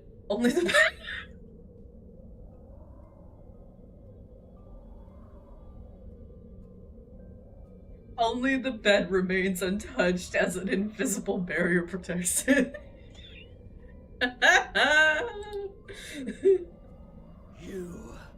You thief!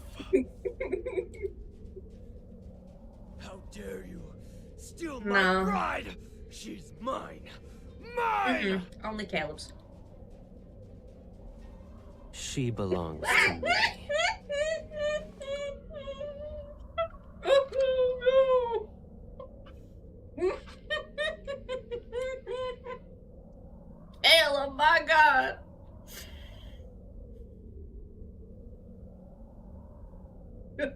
God, ghost.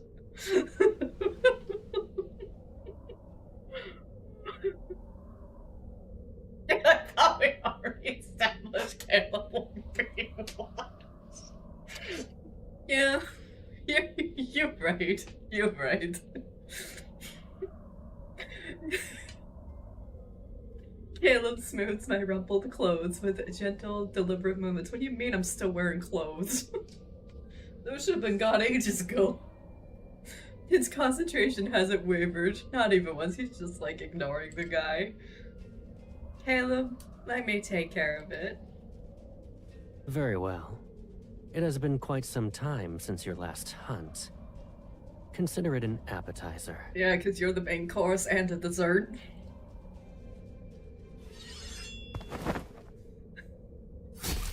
Holding my sword, I leap and strike the ghost. Its claws, blackened with blood, fall to the ground.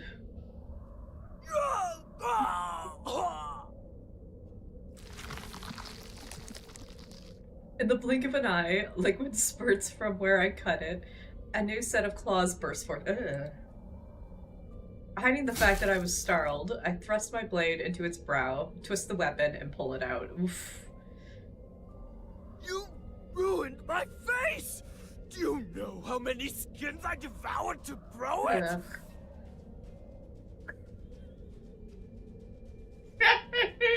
You're so right, though.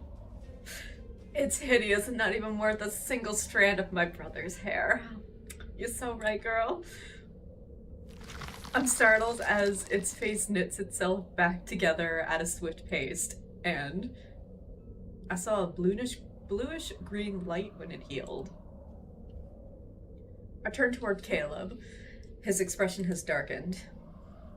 You? It stares at me, its gaze akin to brambles covered in thorny hooks.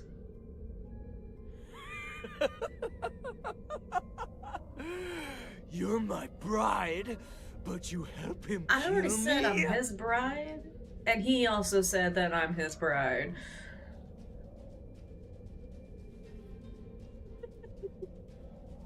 I can smell it. You're like me. You also eat humans. Nuh-uh, I don't. Not at all. Good job, honey. A cold gleam silences it. Half of its giant skull tumble across the ground. Oh my god. You're rather desperate to die. You're... Fate delivered you to me! It laughs hysterically and grows a new head. I'm grateful. Those centuries at Mount Dingshu, it was worse than death!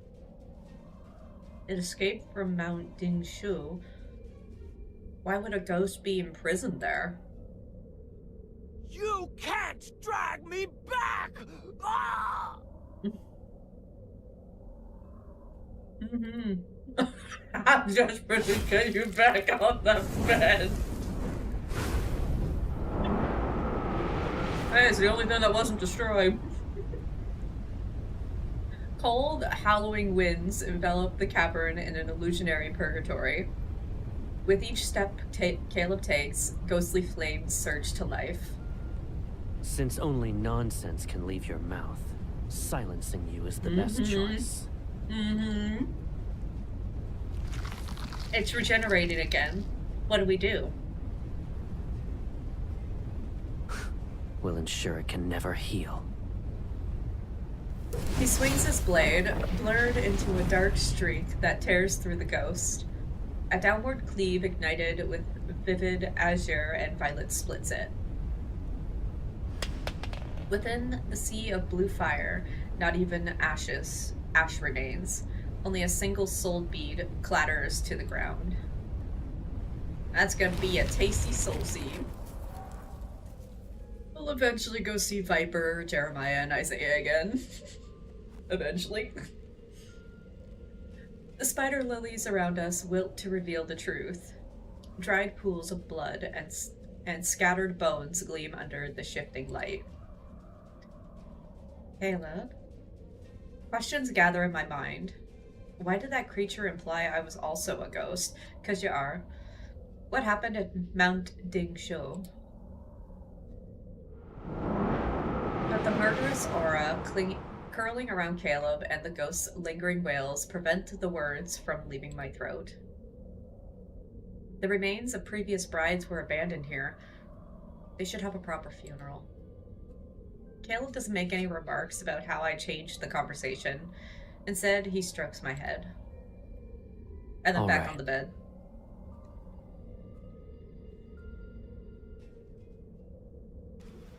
Aw.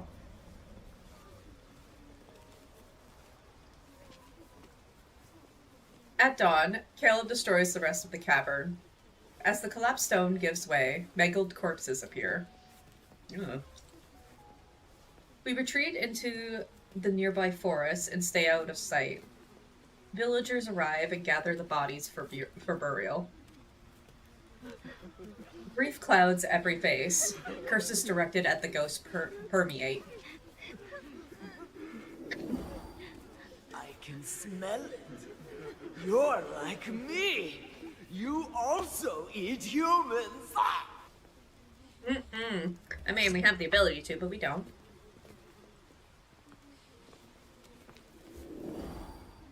Ghosts always have awful words before they die. I shouldn't take it to heart. Yet. Doubt rises again. Who or what am I? Oh, we're definitely a ghost. Are you still thinking about how it said you're some kind of Caleb, monster? don't hide things from me, please. No. The lie is too clumsy to fool him. Caleb only lets out a quiet chuckle. What scares you the most? Why?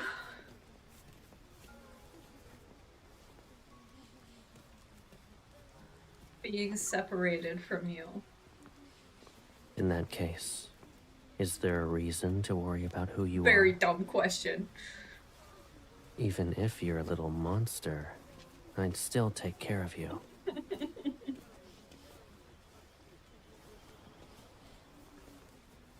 It'll be exactly like what I'm doing now.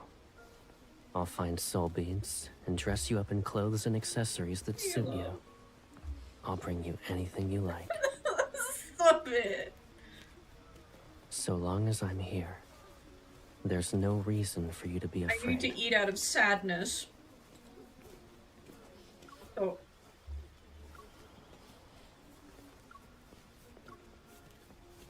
Of course.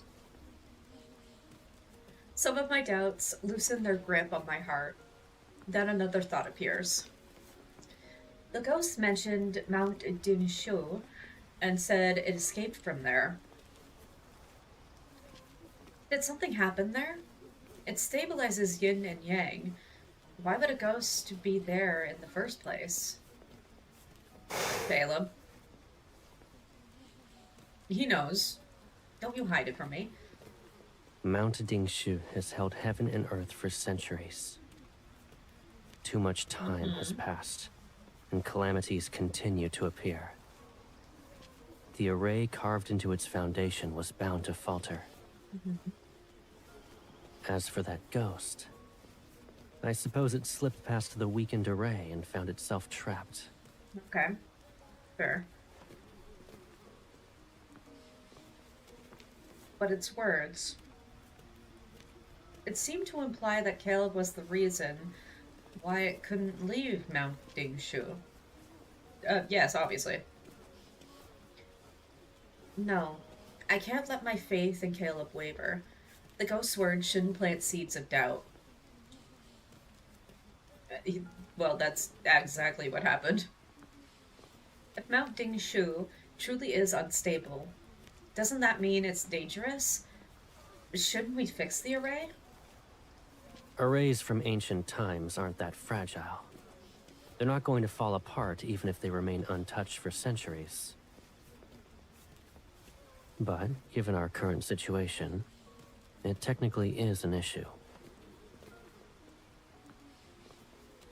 He looks into the distance. The villagers have left the caravan and set the corpses on the ground.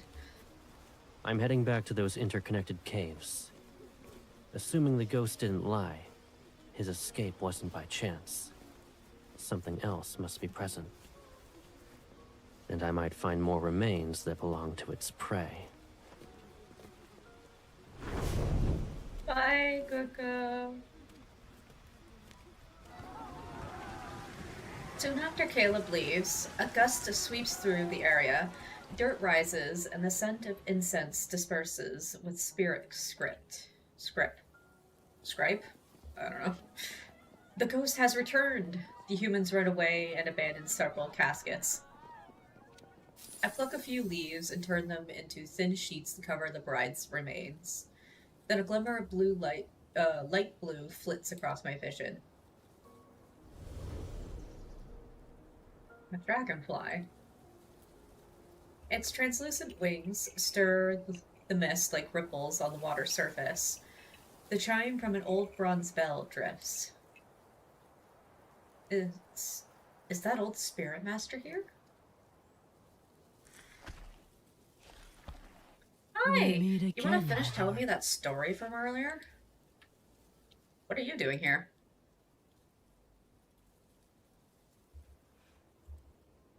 Deep within the mountains, this place is far from Wuling village. I'm uncertain as to how an elderly woman managed to arrive here. I'm visiting an old friend, and this morning, a family asked me to send off their daughter's soul. But when I arrived, they told me she wasn't amongst the dead. She must be referring to the bride I rescued. The masked spirit master shuffles, her legs unsteady. Then she bends down. Her fingertip, stained with cinnabar, traces the bones inside the caskets. Heaven and earth are in disarray. Yin and yang are unbalanced. Turmoil eats the mortal realm that grows weaker with each passing day. I've traveled south and past many empty villages. If this continues, more humans will die. Forgive me for being blunt, my lord. But can you truly watch mortals suffer as their world falls apart?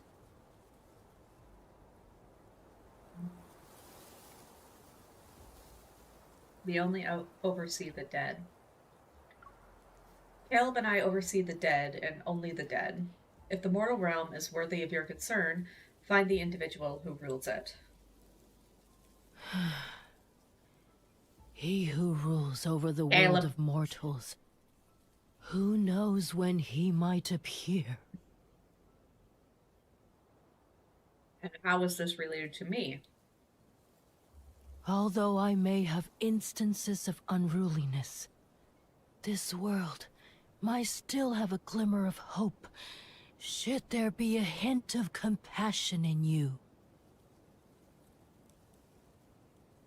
When someone is willing to bear the burden of saving all beings and balance yin and yang again, perhaps the mortal realm can be reborn. I don't know whether to nod or shake my head. Something's not right. Why are you telling me this? Please forgive me, my lord. An old woman can't help but want to ramble. It's all right. Ah, yes. You never finished that tale involving a certain spirit master. I don't want to hear her sigh again about saving this world, so I direct our conversation elsewhere. No, she wasn't rambling. He and his sister protected humans from countless disasters. What happened to them? He died. Of course he wouldn't be alive now if he lived thousands of years ago. He died in his fight to save the world of mortals. The mist around us thickens. The dragonfly rests on the edge of the casket. It serves as a bright color in a scene of with faded hues. Peace didn't last long. The world splintered in a single night as the mortal realm collapsed, calamities followed suit.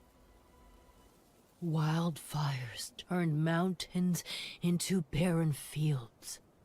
Rivers and lakes dried up. Starving humans wandered without a place to call home. And that's when the ghosts appeared. The mist starts to twist. It seemingly claws at my vision, but maybe I'm imagining it. To this day, some believe the first ghosts were humans driven mad by hunger. They butchered and devoured their own kind, and fell into corruption as a result. Is that another tale? You've been trying to imply something. What do you actually want to say? You can treat it as a simple tale, my Absolutely lord. not. She doesn't wait for me to respond. The Spirit Master arrived in a place called the Hesperion Reach. He struck the drum of heavenly decrees. It said the ancient relic can contact the heavens. Only someone with immense spiritual power could command it. Thus, the Spirit Master received the heavens' guidance and saved the mortal realm. The drum of heavenly decrees. Hesperion Reach. I repeat those names in my mind. To honor him, humans built a mausoleum and statues in Hesperion Reach. They worshipped and prayed to him every day and every night.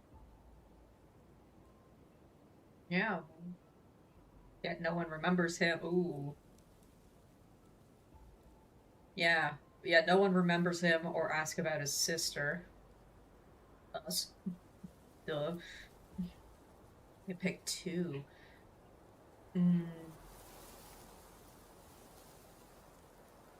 Yeah. What about his sister?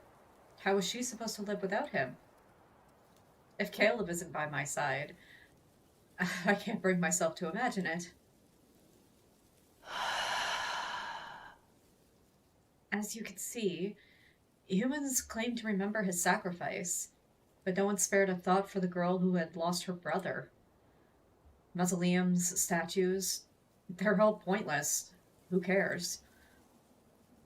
Then, my lord, what would you give up if you could save everything?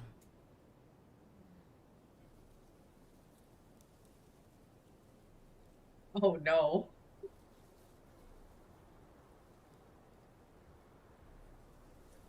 Obviously, it's to not to be by Caleb's side anymore.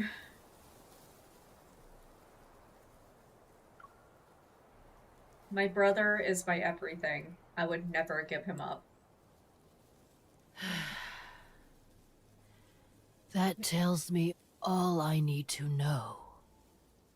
The strange feeling in my chest becomes more pronounced. My expression darkens as I materialize my blade and aim for her chest. Nah, she gone. An illusion? Hi. Who are you speaking to? I think I saw that old spirit master from Woling Village. Yeah, who is this lady?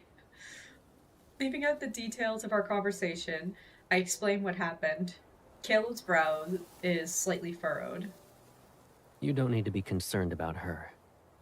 Even with a few peculiar tricks, she can't compare to the ghosts we've dealt with. Yeah, he is back in his regular colors. Once we return to Nether Falls, I'll investigate who, or what, she actually is.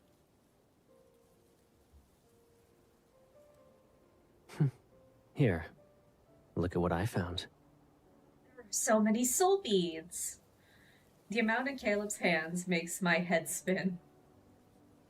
The ghost didn't spare its own kin Oh. either. It saved How us the nice of trouble. him. Let's find a quiet place first. We'll purify these and the one it left, so you can have a proper Aw. meal. Oh yeah, he knows who this lady is, for sure, for sure. Like, how much is he keeping from her? How much is he keeping from us? Back to Caleb. Though we do need the distraction from Big Sad. The next day, we follow the river to leave the mountains. Caleb, come back or I'm eloping with Raph. I thought you were already wedded, though. You're a long-time married couple. But Caleb doesn't seem to be in a hurry to take me back to Nether Falls. Where are we going? Is there a place you'd like to see? The greatest of view is already in front of me. I think. I've always followed Caleb. Being with him is enough to make me happy. However, if I must name a location, it's strange how the tale that old spirit master told me comes to mind. Caleb, have you heard of Hesperion Reach? Why are you suddenly interested in it? I don't know.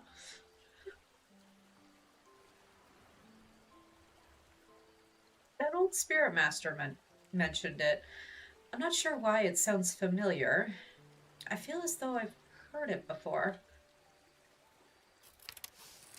Fireflies drift along the riverbank. Caleb gathers a few, shapes them into a small glowing lantern, and places it into my hands.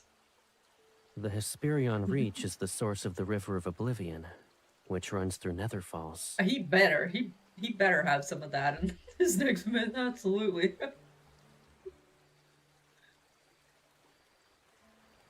I'm sorry, Caleb, what did you say? Say that again. The Hesperion Reach is the source of the River of Oblivion, which runs through Nether Falls. It's to the far west, and it's the place where the sun sets. Similar to Mount Dingshu, yin and yang converge there. But now, it's a ghost town. I would like them to wait till next year to give us a break for a year before you hand out new myths. Get through some of these reruns. But now, oh yeah, it's a ghost town, that's him. What do you mean? Only ghosts live there. Oh. My eyes widen, and he taps my head. They're ancient, so they lack soul beads. You can't eat them. It's also why they're unable to leave. They're forever bound to the Hesperion Reach. Okay. I nod. Then my retort escapes as a mutter. I wasn't going to eat them.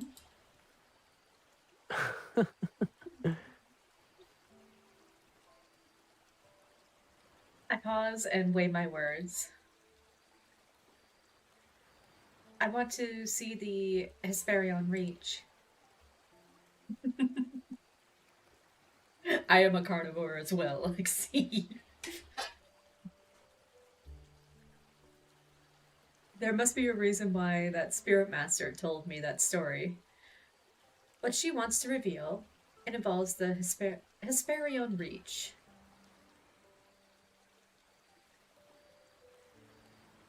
If you wish to visit it, then that's our destination. I plan to go there Oh, in any did you case. now? But you must promise me. Mm-hmm. Promise you what? Once we arrive, don't be Oh, upset. why would I, though?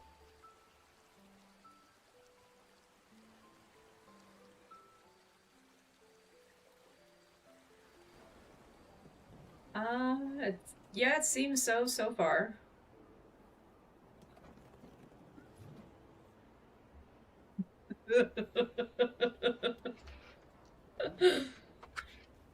Sure, I'd say that counts, Violet.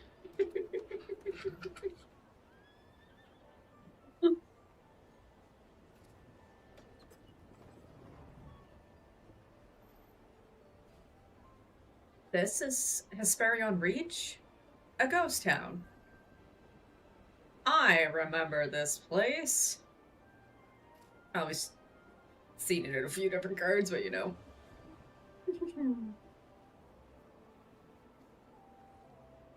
Unable to believe my eyes, I look around. The Hesperion Reach was described as a city filled with spirits, yet it's more beautiful than most human villages. I can almost believe the sunset here is warm. Ghosts stroll under the sun as they move between homes and shops. There aren't many of them, yet I can sense an uncanny liveliness. What a handsome spirit. Where did it That's come my from? man right there. I'm going to see where he settles down. I'll ask him to share a drink with me tonight, and... No. No. That's my man. Only I can do that, thank you. Get out. At your age? Do you think you still have a chance? No licking the goods. Oh, please. You are at least 8 centuries older than I am. It's been a while for them ladies. I understand, but not this man. That's mine. My God. No wonder he told me not to get angry. We all got the very frustrated, lonely ghost here. I grip my teeth, wishing I could wrap Caleb in a blanket and hide him. Yeah, we gotta make this cake. Hesperion Reach's ghosts look stranger than the ones outside. And Caleb, who's walking amongst them, stands out like a shining beacon. They don't dare to move closer because of Caleb's presence, but their hungry gazes keep circling him. Fiery little thing, aren't you? With that scrawny body, you crack someone's teeth. Who'd even want to? Oh. Was she talking to me?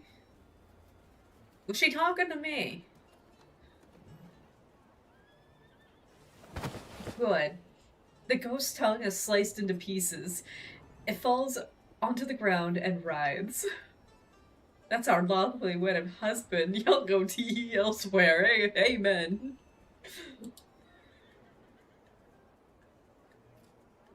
Since you can't use your tongue well, my little sister ought to enjoy some snacks. Okay.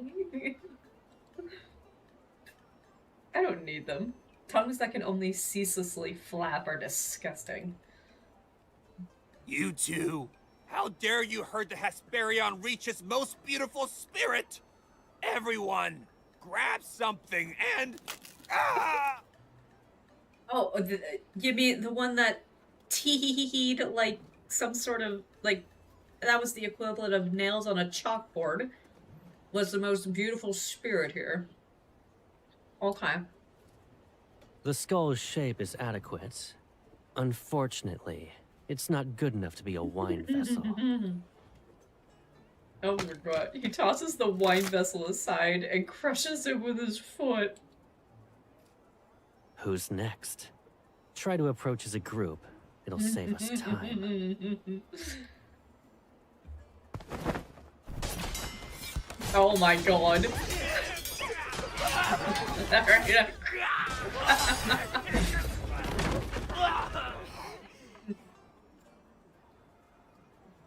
It doesn't take long for the whispers to change from praising his handsomeness to saying he's terrifying. And handsome. He is so hot, my god. Before we arrived, Caleb disguised our spiritual powers to resemble that of a ghost's. We know ghosts. These hideous ghosts, now more patterned, leave and clear a path. It's almost like they're imitating how humans live. They've been isolated for so long that they started exhibiting behaviors from ancient times. They're attempting to return the Hesperion Reach to its former glory. And since they can't leave to hunt humans, they live off the beasts that wander in. As a result, They hideous. the air here isn't as foul or corrupted as other locations in the That mortal too. realm. That explains why they're not as hideous as the ghosts I've seen prior. Their faces have a simplistic charm. I wonder if the era they're mimicking is the same one from that old Spirit Master story. I look at Caleb. Under the gentle sunlight, his sharp gaze has slightly softened. Caleb, you're here for a reason. Is it related to Mounting Show? I can't hide anything from you. We smart, okay? I left something here a long time Oh. ago. What is it? I'll help you find it. It's not urgent. Oh, I just don't want to help, though. He's gonna make us forget it. I wouldn't say it's important, but it'll let Mounting Shu's array last longer. A couple of thousand years. Just a couple thousand. If I find a lead, I'll ask for your assistance first. I understand what he's implying. I need to save my strength because none of the Hesperion Reach's ghosts possess soul beads. Fair. As smart as pushing. I'll keep that in mind.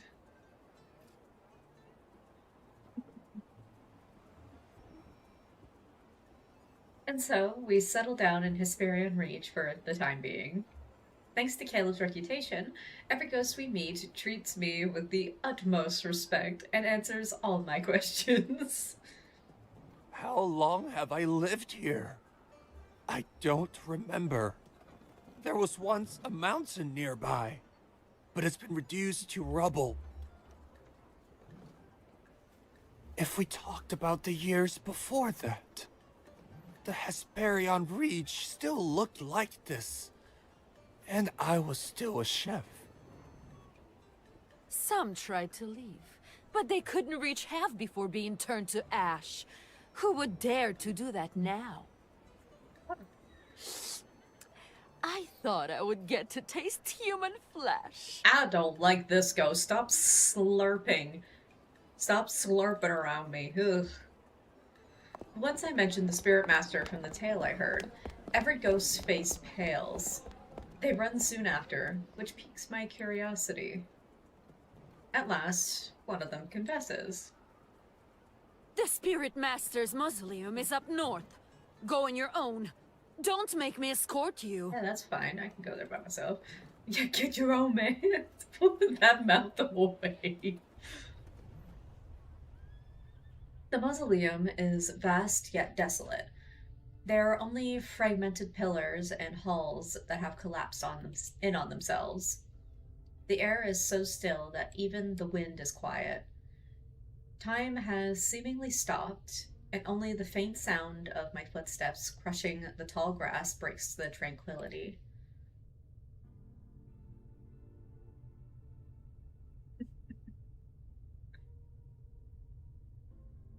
I feel as though I've seen them before. I lift a hand without thinking, tracing the outline of the ruined palace as if I might piece together what it once looked like. We know how to share, but not with you. Exactly. We know how to... We've taught the boys how to share us, and we know how to share with one another. We share our husbands with each other. Just not with random NPCs. Blech. A light blue dragonfly lands on my finger. Is it the same as the one from before? It flits forward and hovers mid-air, as if waiting for me to follow. Let me go. Thank you. Oh, what do you mean, oh? Yeah, we're a big harem. It lands on a tall, broken statue. To honor him, humans built a mausoleum and statues in Hesperion Reach. They worshipped and prayed to him every day and every night. It's gonna be a statue of Coco. Yeah, we share our husband with our other husband. Exactly. I look toward the sunlight, but half of the statue's faces had been destroyed. Time has worn away the other half to the point where it's almost unrecognizable. Emotions stir in my heart. They're strange and muddled. It's as if the ancient silence around me is swallowing them.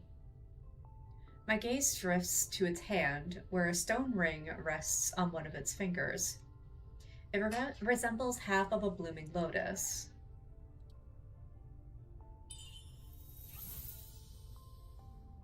A thin thread of light slips out from the lotus. It wraps itself around my finger and solidifies it into the ring's other half.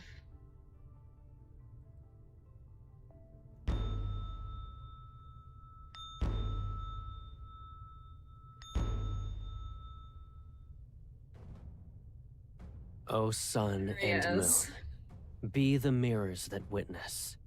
Mountains and streams mark the river of time.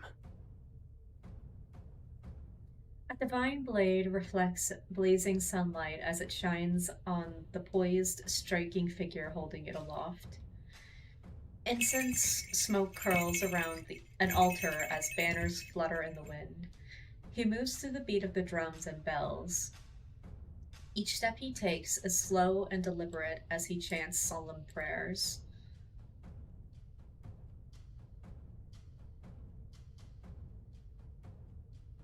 Colorful ribbons stream from the ornate beast-headed mask, rippling from his movements like cloud trails following a descending deity. 1,000 years without calamities. 100 generations of absolute prosperity. Humans gather below the platform to bow to their expressed devotion.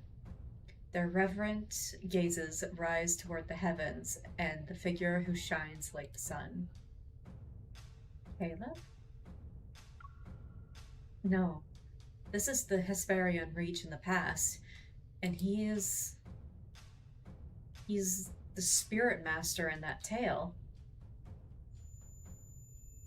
When those thoughts appear, the scene before me shifts as though the dream unwound. No! Why you have him dressed like that?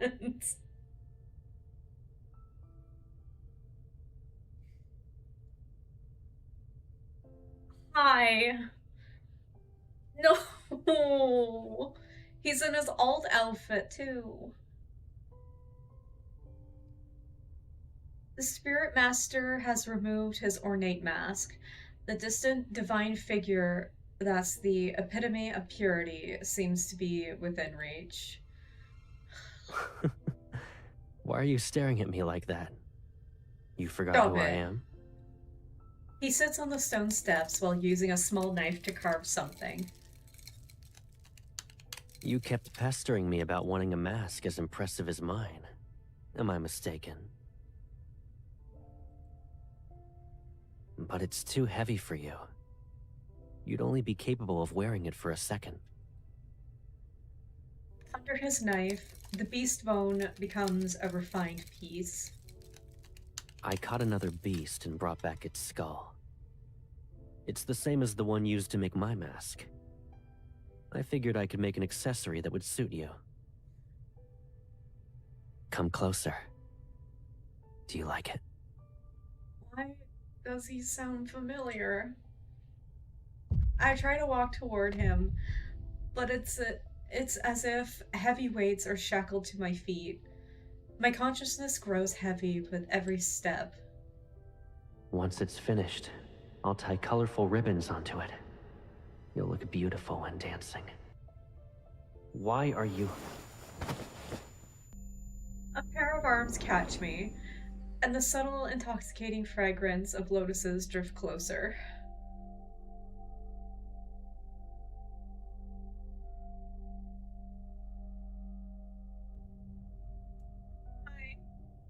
Are you alright? I'm not alright. Hesitant, I touch his face. It's cool, but his breath that caresses my skin carries a faint warmth. I wasn't dreaming? What happened? That statue. I stop myself. The lotus ring isn't on my finger, and the destroyed statue is the same as before. Silent and unmoved. So, what the... Maybe it was a dream. And yet it was so lifelike and vivid that my heart raced. What matters is that you're alright. Many humans died here a long time ago. Years have come and gone, yet their souls still linger. Although they can't touch us, losing ourselves in their memories will be troublesome. If you ever find yourself wandering by yourself, don't visit this mausoleum. We're coming back. Right. So, did you come to find whatever you lost here? Correct. But it seems I've only been met with misfortune. I know. Why would it be in the Spirit Master's mausoleum, though? You and that Spirit Master. I heard this is the resting place of a Spirit Master who lived in ancient times. You share any past ties with him? Caleb doesn't immediately react to my question. It's as if he expected this. In the mortal realm, the more precious something is, the more likely it's buried with the person they deemed the most important. What the hell are you looking for? In an area as desolate as the Hesperion Reach, this mausoleum is the only place that might still hide You're still anything not really of value. You're still not answering the question. You're correct. It's possible I only saw a lingering fragment of that Spirit Master's soul. His yearning for his sister refuses to fade. I wrap my arms around Caleb. Why are you being affectionate all of a sudden? I'm glad we won't be separated. We'll be together forever.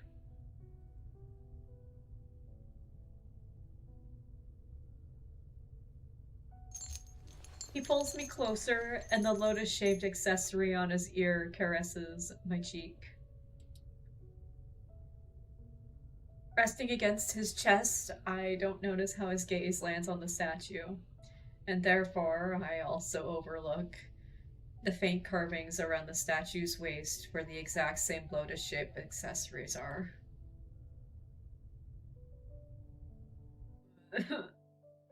There's no fucking coincidence, like, it's not just a coincidence that, okay, like, sure, use the outfit, but they also used the hair. They gave him that hairdo along with it. They didn't use his myth hair. Alright, we're gonna go into chapter 6 now. Oh, jeez.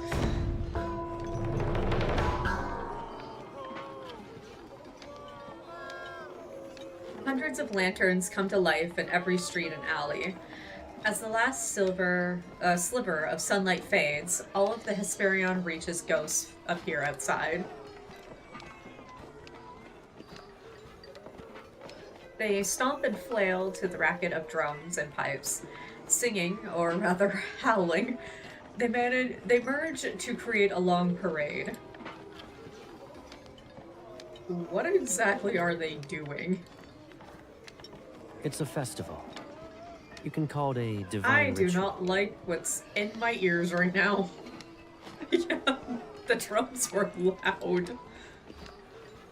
What?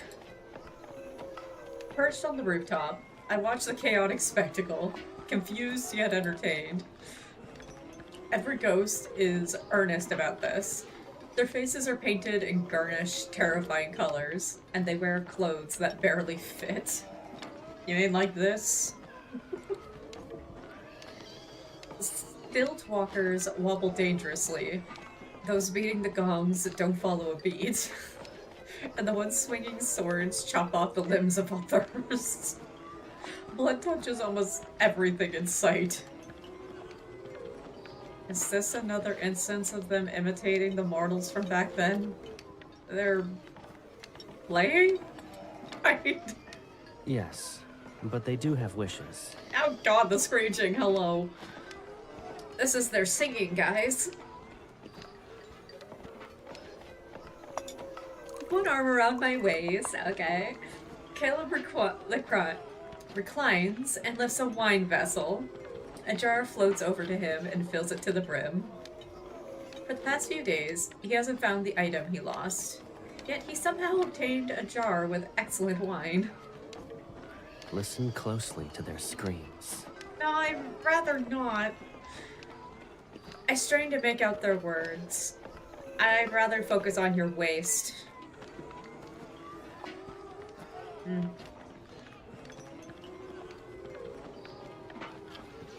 Or how big your boobas are, sir.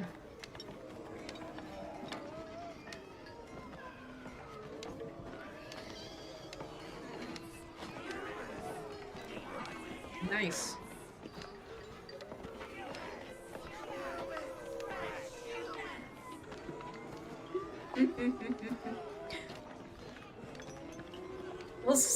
Oh no, that's still them.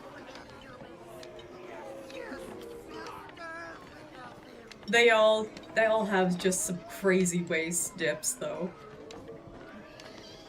The parade carries a ghost who's been gutted. Ugh. It rearranges its insides as others snatch pieces to eat. Oh my god.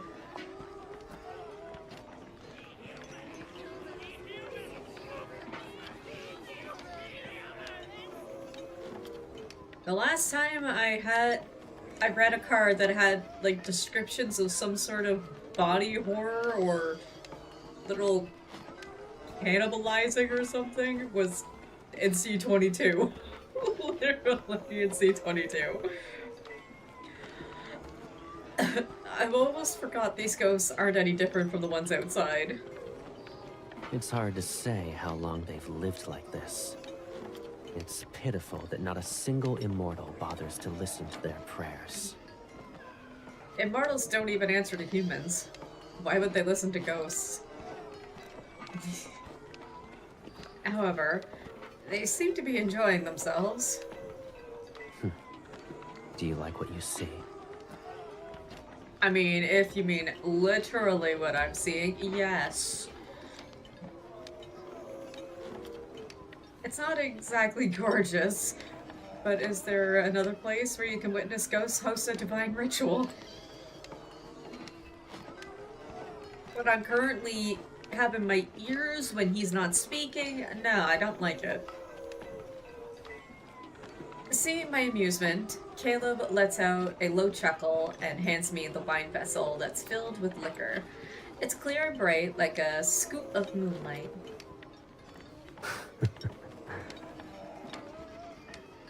Drink. It'll ward off whatever's outside. Oh no, Cake D renamed. I can't rename him. He's got to keep with the theming. The wine is strong but surprisingly smooth. Warmth blooms throughout my body as soon as I swallow. But that is such a good name. How did you manage to find such good wine? Don't tell me there's a ghost brewmaster. It's a secret.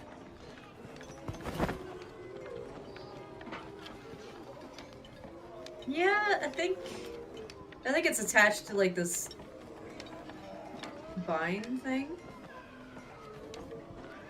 Yeah, it's kind of moving. He might be like a part of a sash.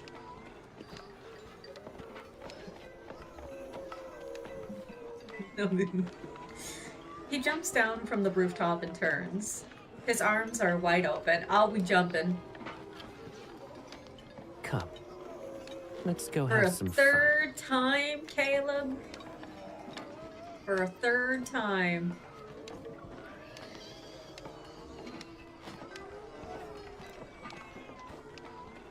I struggled to type that. Oh my god, Alexi. Yes, we give him the Silas treatment. Give him the Silas treatment. Oh damn, MC was fast. Be my class, Caleb. Beyond the parade, the night market has appeared. Ghost chefs swing 3 cleavers at once as they chop with ferocious enthusiasm. Can you please get these noises out of my ears? I hate it. The stalls are lined with oddly shaped trinkets. The craftsmanship isn't as polished as a human's, but there's a unique charm. We barely walk down half the street, yet my arms already carry a bone wind chime, a casket fragment with many colors, and a beast tooth hairpin. I'm not greedy. It's just that whenever I glance at something twice, Caleb gives one look and... Stay away! Take it! Take whatever you want! Please! Oh, no. I accept everything with a look of apology. Caleb flicks my forehead. Shouldn't you express your gratitude after taking all of that?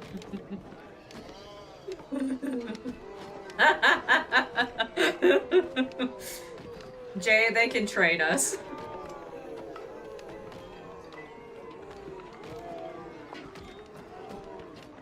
We should prepare a return gift and deliver it together. I mean, okay.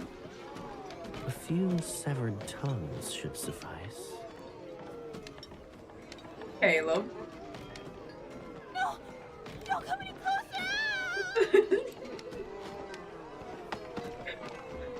The ghost runs into the parade while shrieking. I don't know if the frenzied ghosts will trample it flat. Is there anything else you like? You.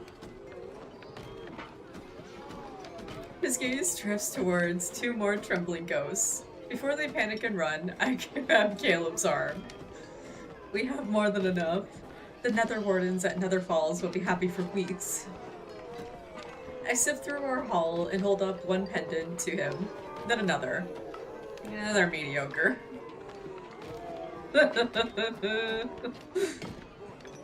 My Caleb is the best in this world. Only flawless things are worthy of his attention. Is that what you think? What exactly qualifies as Oh, why do you have to say it like that, Caleb? Stop it. I pretend to mull it over. Then I smile and wrap my arms around his waist. Oh, me, please. Me. Aren't I the best sister you could ever ask for in this world?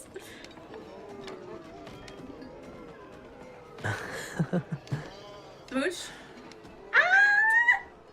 In this world, you're the best. And you taste incredible. Stop it. Someone loudly gasps nearby.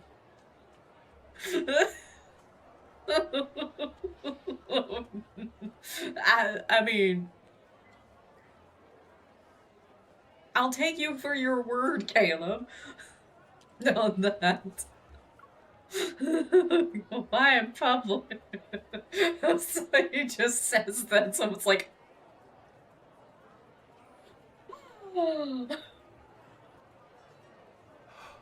Doing that when there are others around. How shameless. Is there even a sense of decency? dude, we are being decent right now.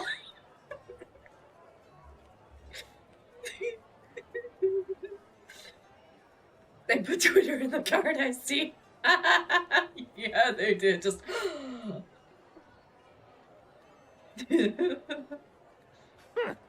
This is the first time I've seen a live... Never mind.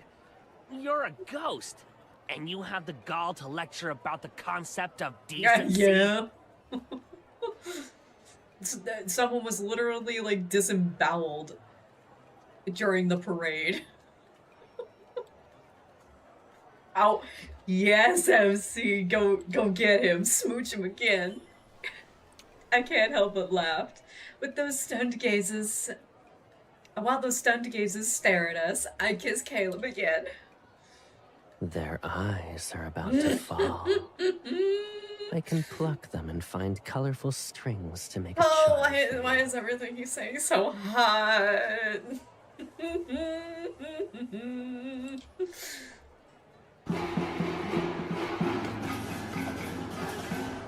Oh my god. The drums resound in the distance, and the parade becomes more frenzied. I turn, and my eyes widen. A towering platform sits at the far end of the street. Upon closer inspection, I realize it's built from countless bones. Ugh. Queered, and a glossy blood bread, and studded with beast skulls and fangs. The extravagance is cold, eerie, and menacing. That it does, Violet. What would they use that for? Caleb drags a ghost toward him. Oh. Ah! Which bastard grabbed me? Don't get in my way! That treasure will be mine! There's Wow, a treasure. treasure. When it reaches Caleb, it becomes obedient. At the very top, there's supposedly a treasure. Whoever grabs it will be the Hesperion Reach's leader, and will get the largest share of meat.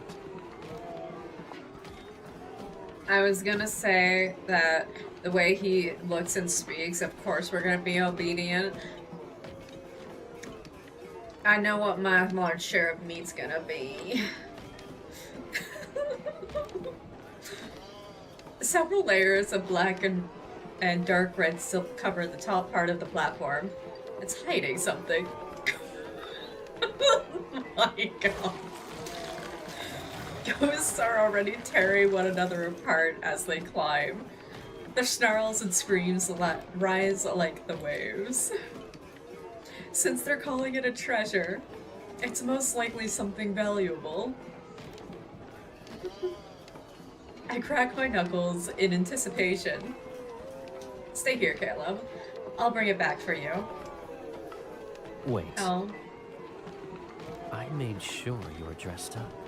Now you want to throw yourself into a mess of blood and flying limbs? He's like, no, you sit here and be pretty, honey. I'll go get it.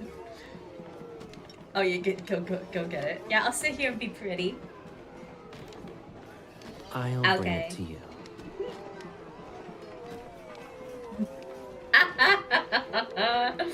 Mm-hmm. But I want to give it to you as a present. It's pointless if you do it. You're not wrong. We do it together. Yes. He picks me up with one arm. I'll bring you to the top, Okay. and you can grab it. Then you'll give it to me as a gift. That works. We can do that? Yes, we can. He smiles and jumps. We surge as blood droplets scatter behind us. Within seconds, the brawling ghosts are toppled. Confused and surprised, they stare at us. Caleb moves like the wind. We're in the air now. A ghost that's halfway up the platform lunges toward us with its snapping jaws. He raises an eyebrow as golden lotus petals slice the air. The ghosts are knocked off the platform, and he shields my dress as if it's second nature.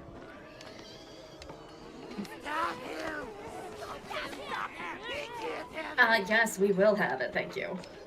The ghosts come to their senses. Roaring, they swarm the platform. Pathetic. You're so right, Caleb. You're so right.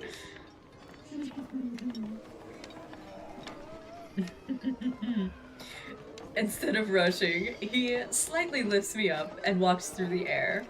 He circles the platform at his own pace. Whenever a ghost climbs too high... Can I have a visual? He steps on his head and kicks it to the side. Oh, I need a visual, please. Caleb, there's another one. I'll abide by your orders. Oh.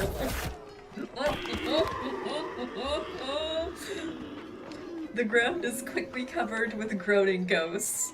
Please, I clap for Caleb. Yes, I need it animated. There's a soft clink as he lands at the top and brushes the layers of silk to the side. Nothing makes... Oh, it's finally gone. Oh, my ears.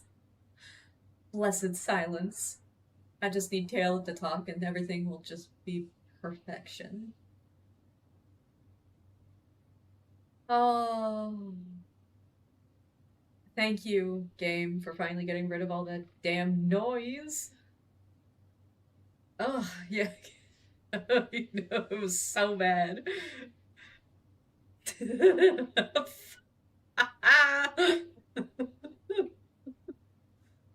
Silence.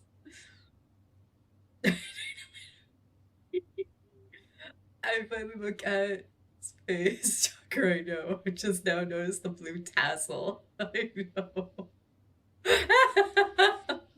Yeah, that one's hanging from his hair, I think. It was a horrible noise. Caleb kissed me again. I can hear you again. Yeah. Nothing makes a sound, and every gaze is directed at us. Give me a smooch, Caleb. The last layer of red silk is removed. They even have our ears ring in the game. A mask made from beast bones rests at the center of the platform. Oh, it's the mask. Why do you have this playing now? Game. Game, why?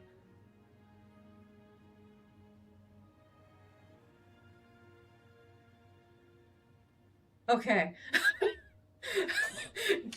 No lyrics, but still.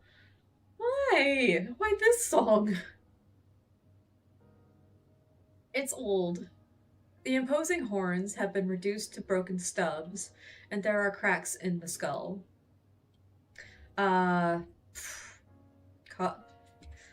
Cosmic Encounter, I believe. It's one of the theme songs that they came out literally, I think, with Caleb's release. This song came out. And in game, you can reach it once you've played for 200 days, or like logged in for 200 days, I believe. Yeah, the 200 days of login.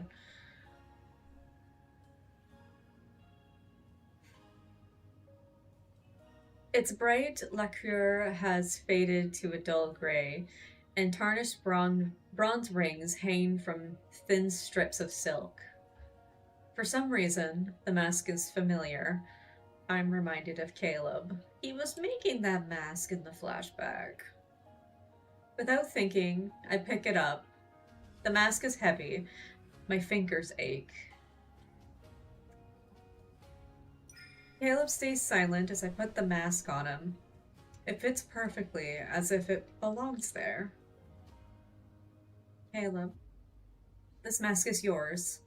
Before it Memories surface only to slip away.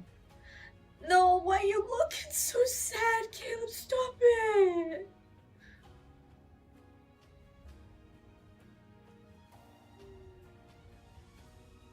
It's like trying to hold onto water in a river. It doesn't matter how tightly I grasp it. No, Caleb, stop looking so sad. Caleb removes the mask. If it won't come back to you, don't force it. When the past is too distant, it's not worth grieving over. You and I, we're two flowers from the same stem. Life and death will never separate us. That's what you shouldn't forget. Everything else...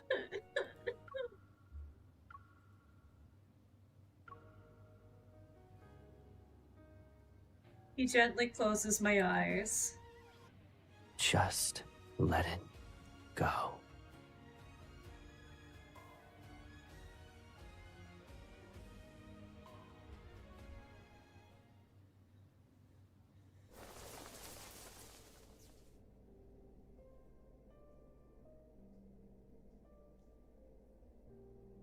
Exactly, Jay, exactly. You may be in last place, but I love you so dearly, please.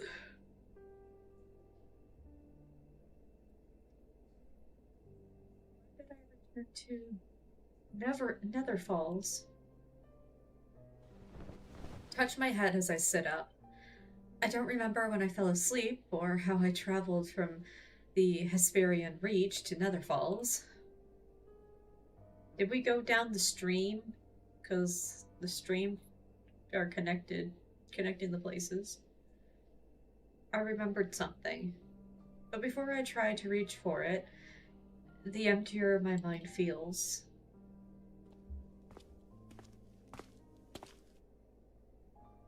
You're awake?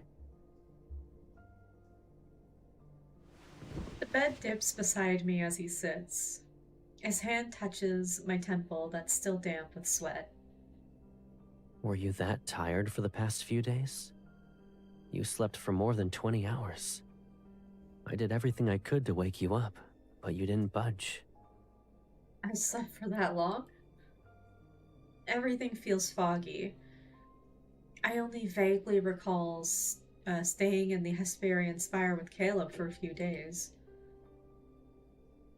But I can't remember anything before I fell asleep. Caleb, how did we return?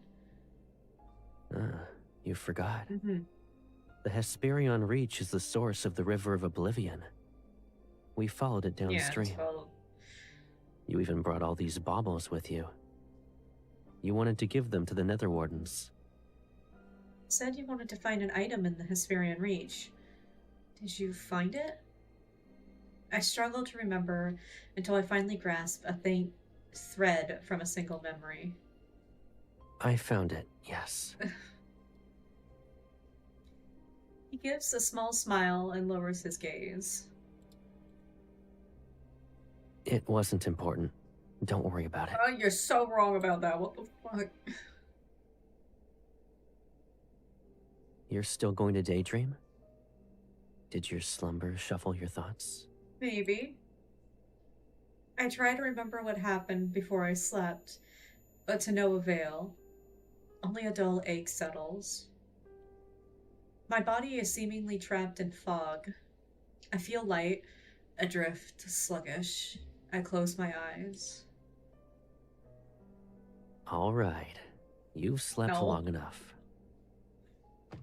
He picks me up and carries me toward the balcony. Or balcony, You doorway. won't be sleeping the next time you close your eyes. Yes. It'll be because you fainted from hunger.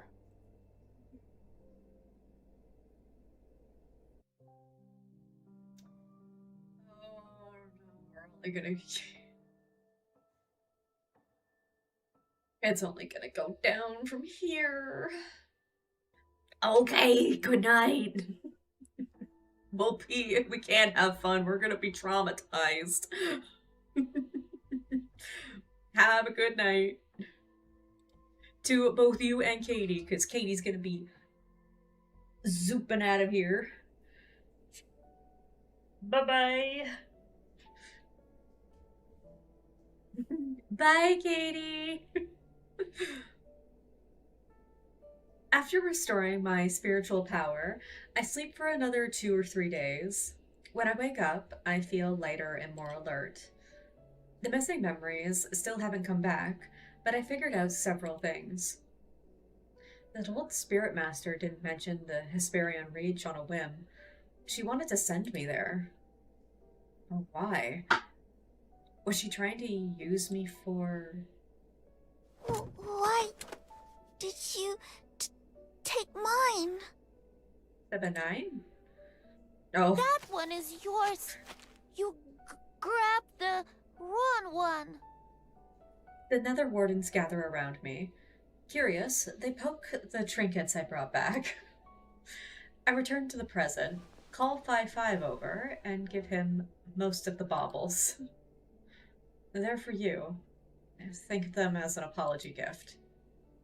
Thank you, my Oh, lord. baby, I'm sorry. The bite mark on his face hasn't completely healed. He musters a sheepish smile. Why haven't you fully recovered yet? It's because... That noise! No, the nether bridge! It collapsed again! The nether bridge spans over the river of oblivion, and every soul must cross it. It's ancient, but it's not fragile to the point of falling apart often. As of late, there have been so many souls. A few days ago, they crushed it, moments after we repaired it. The Nether Wardens groan and hurry away, leaving a flurry of footsteps in their wake. I soon follow them. That's no good. Stop pushing! We're gonna be trampled on! Now they just gotta cross the river.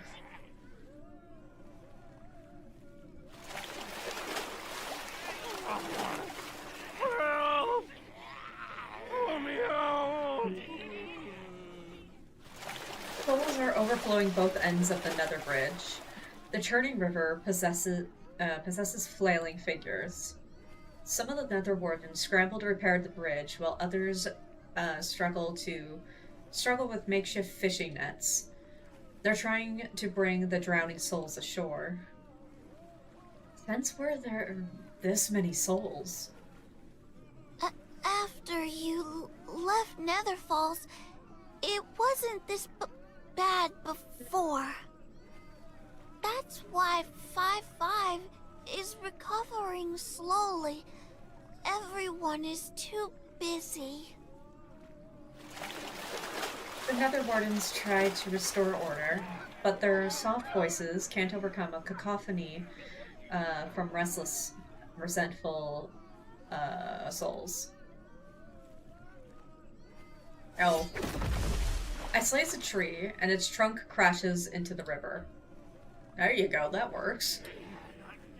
If you want to reincarnate, then be quiet. I can also help you if you wish to die again. Damn, MC. Everything is quiet for a moment. Then the souls listen to the Nether Wardens and form a line. Wait. I hop onto the trunk and stand above the struggling souls in the water. I have questions, so you'd better answer me. Yeah, why are there so many of you? What's going on? The problem with the Nether Bridge has been dealt with, so I return to the Lotus Pond. Lost in thought, I rest on the water surface. I assumed the souls belonged to those who were killed by ghosts, but after my interrogation, I learned that most were victims of calamities. That old spirit master mentioned empty villages in the mortal realm. More humans are dying. Is there a problem? Oh, if there is a problem, then it's only a matter of time before the nether realm encounters its own issues. Caleb might exhaust himself. I should check on the mortal realm tomorrow. The thought has barely formed in my mind when a gentle touch brushes against my temple. Why are you frowning? I heard there was an incident at the Nether Bridge. Did those souls upset you? No. They're not worth it. I was worried about you. I tell Caleb what I've been thinking about. He smiles. Look up. Okay. I do as he says. At first I'm confused, but then I see it. The sky looks clear. Nether Falls is where yin and yang meet. The mixture of their energies stains the sky with dreamy colors. Some of the mist has dissipated. I can faintly see stars. Caleb once told me that every cloud in Nether Falls shows how the heavens' yang energy mixes with the Nether realm's yin energy. The clouds aren't as thick. Has Mount Dingshu's array stabilized? I quickly sit up. Caleb, did you repair Mount Dingshun's array? Of course. It was done while you slept as if nothing in the world could wake you. Even if the mortal realm is headed toward destruction, it won't happen for thousands or tens of thousands of years. Good. The Nether realm is safer as well. You don't need to worry. I still feel like there's something. Aw, praise him. You'll always be the most remarkable person I know. So I didn't need to be concerned. I let out a sigh of relief and wrapped my arms around his neck. What did you use? An artifact, or... I trail off. Something's not right as a strange chill touches my arm. I notice his knuckles turning blue. Caleb? Why are you so cold? You haven't visited Mount Dingshu for a long time. Did you forget how cold it is? In comparison, Nether Falls is warm and pleasant. I don't like that. Was Mount Dingshu always that cold? If someone reaches the highest part of the sky, it's frigid, but the other parts of the mountain aren't freezing. Okay. While I mull over his explanation, Caleb rests his head on my lap. Yes, you could do that. Yeah, he's a frickin' liar, McLiarton. His arms hold me as if he's carrying a small hand warmer. Are you tired? I should have noticed sooner. Even though he's strong, fixing an array that supports the heavens and the mortal realm must have drained him. We let him nap. I push down my questions and hold him close. I wish the cold would disappear. You always know how to comfort me.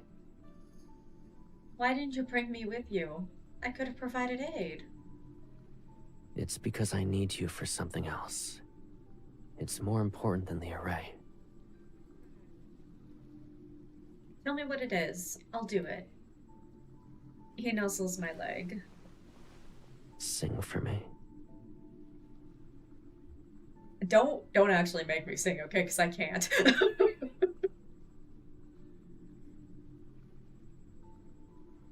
I would have grilled him. Give me I know we let him now. Oh, that's... Wait. It's not a difficult request, but it's not something I could do so easily. Yeah, relatable. A lullaby would help him rest. Unfortunately, all the songs I know are... Oh. When the midnight shadows shake and ghosts cry out from the branches as their bodies ache. Anyone who forgets to return home turns into bones. Oh no.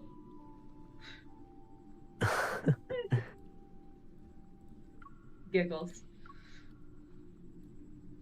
Don't laugh. I only heard those sorts of songs in the mortal realm, and what I sang was the gentlest. Yes. Even a terrifying song sounds pleasant when you're the one singing it. My innate talent can't make every melody pleasant. You might not know, but some taverns in the mortal realm have singers who make their voices screechy. They sound awful, and I swallowed the rest of my words. Caleb was already looking at me. Is that so? I suppose you've seen more of the mortal realm than I thought. Yeah. Maybe you should take me to one of those taverns. I want to hear how terrible those songs are. No, you can't hear them. I cover his face with my sleeve. He already draws too much attention. Too much attention and the Hesperion's reach, and I won't let him visit a more dangerous place. All right, I'll behave.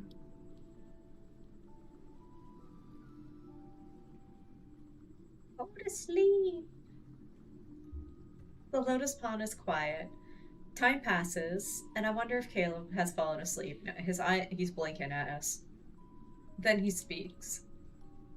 You used to sing countless songs.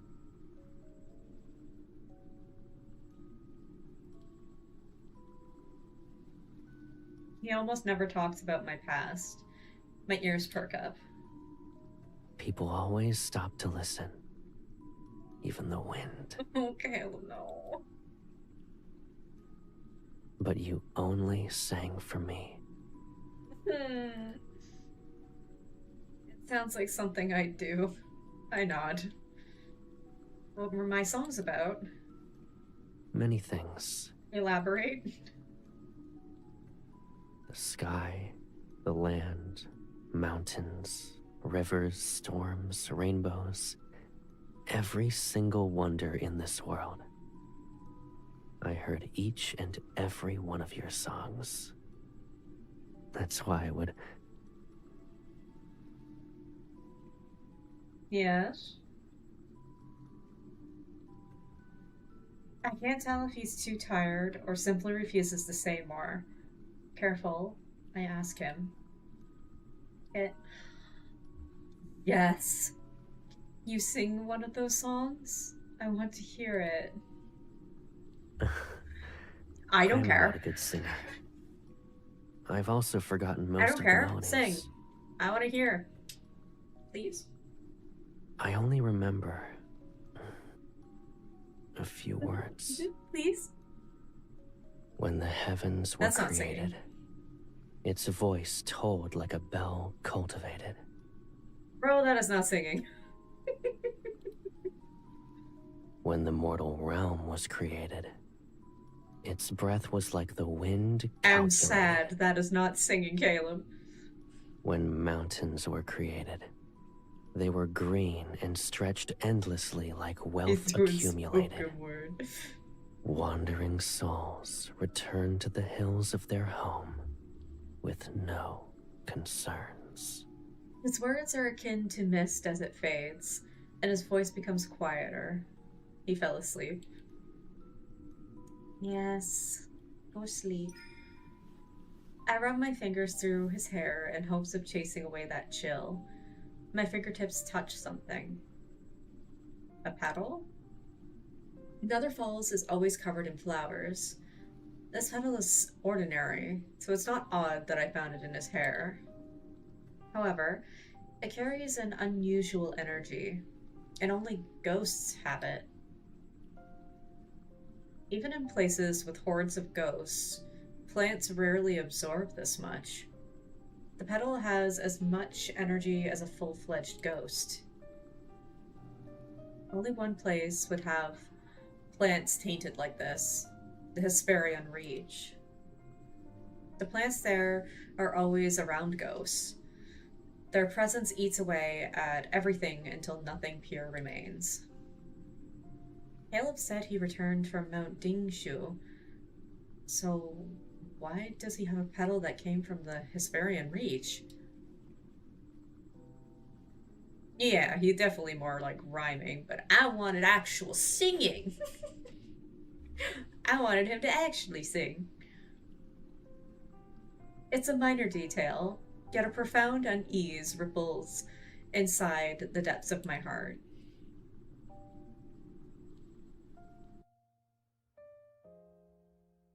Oh no.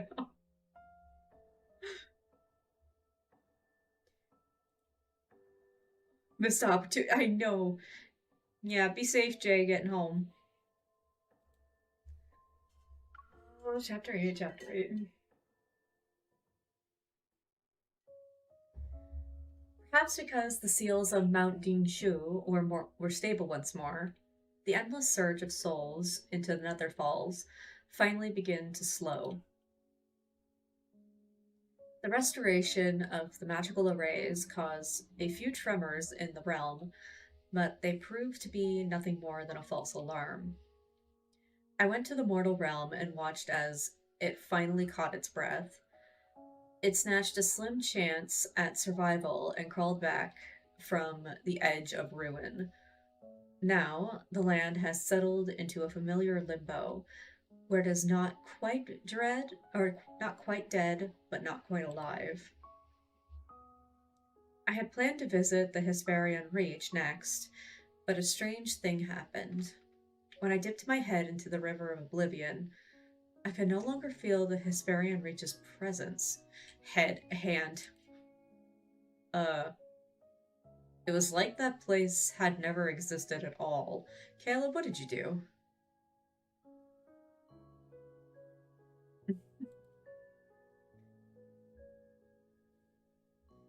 I know Caleb is hiding things from me. I have always known. But never before have I felt an unease like this. Yes, it was a small petal, an insignificant discovery. But once the seed of doubt is planted in my heart, it takes root and grows beyond my control, spreading deeper every day. My lost memories, the past that Caleb is trying to conceal, the tales of the Hesperian Reach's spirit master, the shifts at Mount Dingshu. Individually, these pieces seem unrelated, but I can feel the invisible threads connecting them all. I do not dwell on the past or what cannot be undone. I simply refuse to remain in the dark, safely sheltered behind Caleb's back. Caleb always does.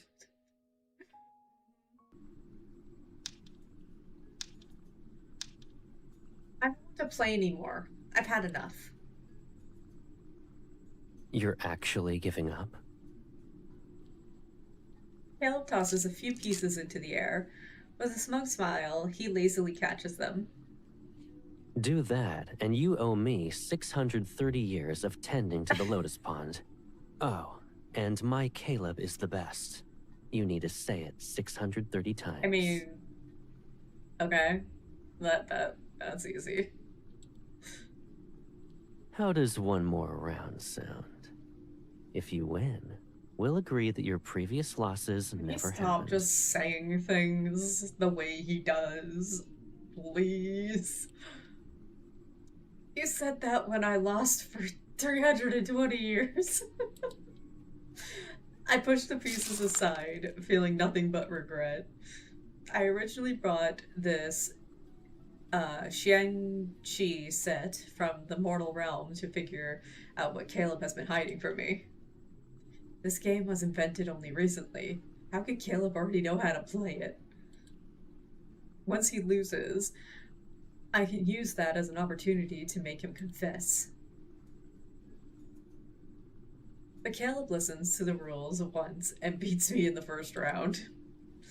Refusing to give up, I make him play several more rounds, and I only have a disastrous outcome as my reward. This is the last round.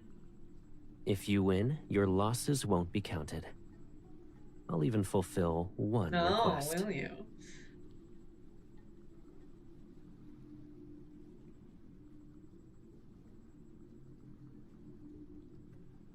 If you lose, you don't need to take care of the Lotus Pond anymore. You only need to say, "My Caleb is the best," 630 times. Make sure to slowly enunciate each word.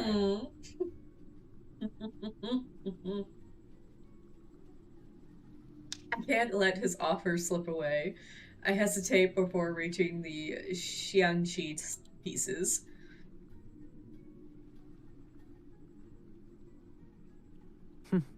I suppose I lost. You let me you let me win. Calmly, he sets the piece down. What do you want? I'll agree to Yeah, he anything. lost on purpose. Caleb, you're not very good at pretending to lose. And so long as you're happy, I don't mind a loss or two. I move closer to him. Feeling slightly awkward, I hook my finger around the beads on his waist. You knew I wanted to ask you something. If I didn't notice how obvious it was, I'd be more than a disappointing brother. Then, Caleb, you and I are each other's most important person. No one can understand us better than ourselves. Yes. Yes. In the past, the present, and the future, whether we're in the mortal realm or Nether Falls, you've always believed this to be the case. The fact that you're mentioning this means your request isn't trivial. He waits as if he already knows what I'm going to say. I hesitate before mustering my courage. I want to ask, what was the item you found in the Hesperian Reach? Is the Hesperian Reach's disappearance connected to Mount Dingshu? Are you hiding something dangerous from me? The questions I've held for so long reveal themselves. My heart feels lighter, but it still races with worry.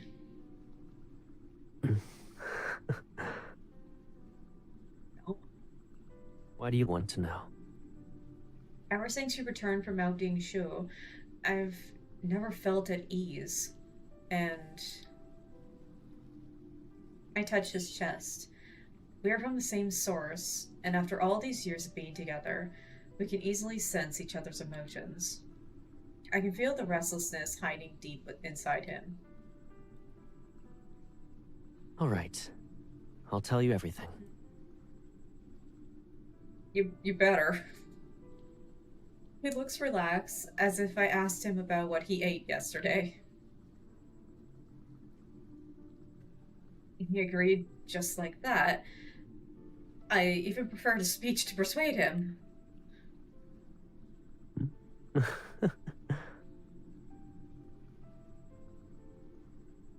Didn't you say you wanted answers? Why do you look surprised? Are you worried I'll ask you to do something scary? Dude. You are quite horrible at actually telling us anything, let alone the truth. You've been a liar the whole day. You've been a big fat liar. You also hold the title of the Lord of the Netherrealm. Knowing about these matters is your right. And the time has he come. already has a story cooked up. You could never hide behind me forever. My baby sister is braver than that. Don't try to butter me up like that. Words aren't enough. You must see it for yourself. He conjures his nether seal in his right hand. Ghostly light cuts the drifting petals and opens a rift. Come. I'll show you the That's answers the you fourth want. time he said that.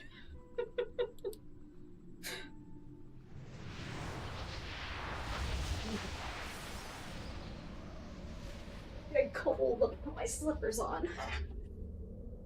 Oh, how many times do I have to see this cave?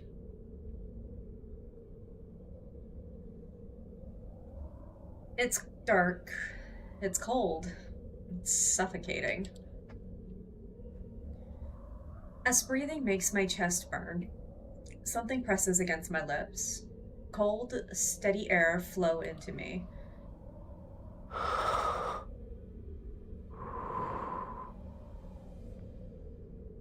Do you feel better now? Caleb holds me in midair. I nod. This strange, all-consuming, suffocating feeling is familiar. Is this Mount Dingshu?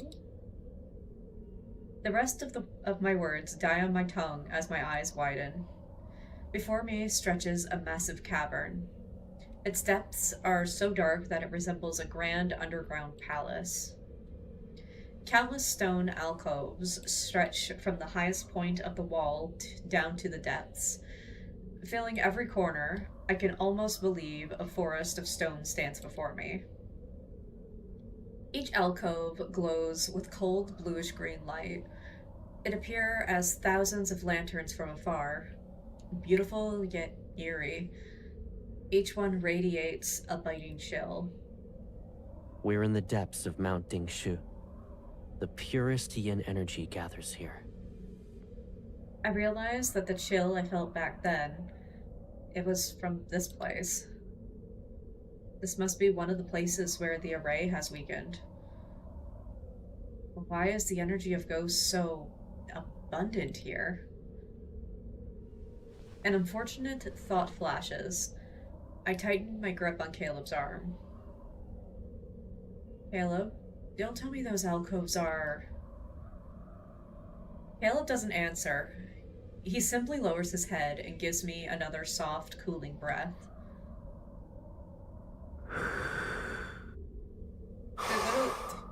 Don't push yourself.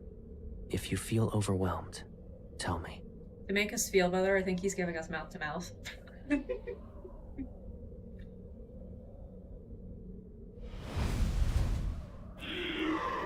Oh. I don't want these sounds again. As we pass through the barrier formed by glowing symbols, screams explode in every direction. It's as though the mountain is crying out. From within the countless alcoves, twisted claws reach out. The rage and despair are trying to crush my chest. No! Let me out! Let me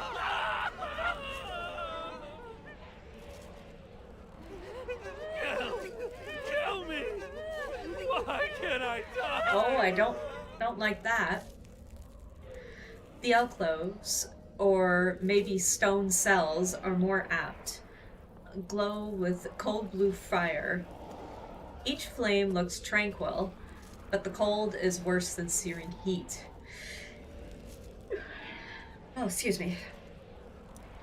Inside them, ghosts burn in the cold flames, or their insane kin tear them apart. Thank you. And even when they die, the yin energy revives them. They're trapped in a perpetual cycle of suffering. Help me, please. I don't want to stay here. In a nearby cell, half of the mangled faces appear. Despite its features being twisted, I recognize it. Oh, half of a mangled face. Oh. You're one of the ghosts from the Hesperian Reach? It's him! Kill him!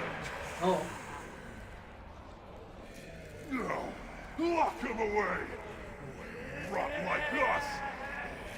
Must suffer in this boundless darkness! Caleb, what did you do?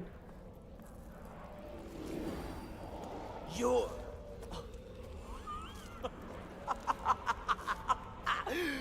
Fate delivered you to me! This guy again. How could I show my gratitude? Those centuries at Mount Dingshu, it was worse than death! Yeah.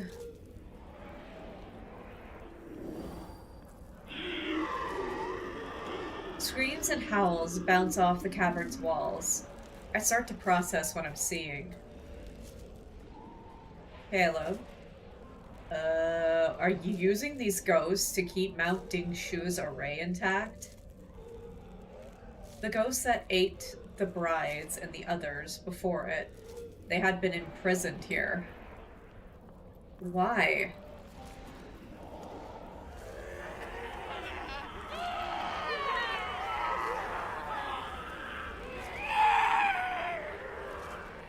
My question disappears under those sounds.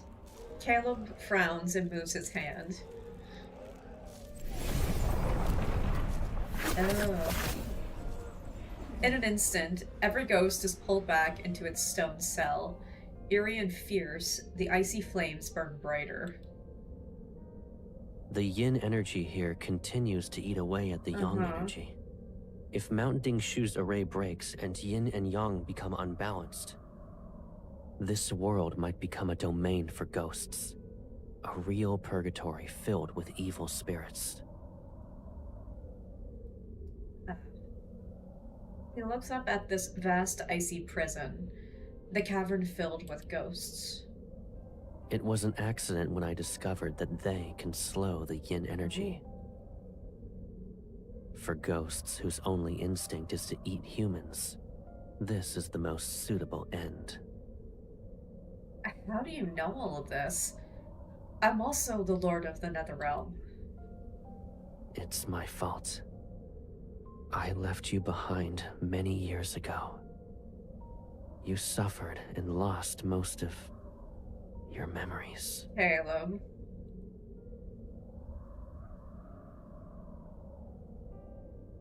You can ask me anything. I'll tell you the truth. Will you? And if you don't want to bear the burden, you can offer it to me. Hatred, pain, despair. I will never let those bitter things approach you again. I want the truth, even if it hurts. We should carry this burden together. I tighten my grip on his hand. Tell me, Caleb. What happened back then? Was this world truly overrun by ghosts? Caleb doesn't answer. He pulls me close and rises into the air. We leave that suffocating energy behind to ghosts and land on a stone platform. Only now do I realize how cold my body is. The shock must have affected me that much. I bury myself in Caleb's embrace. As warmth returns, I look at him and wait.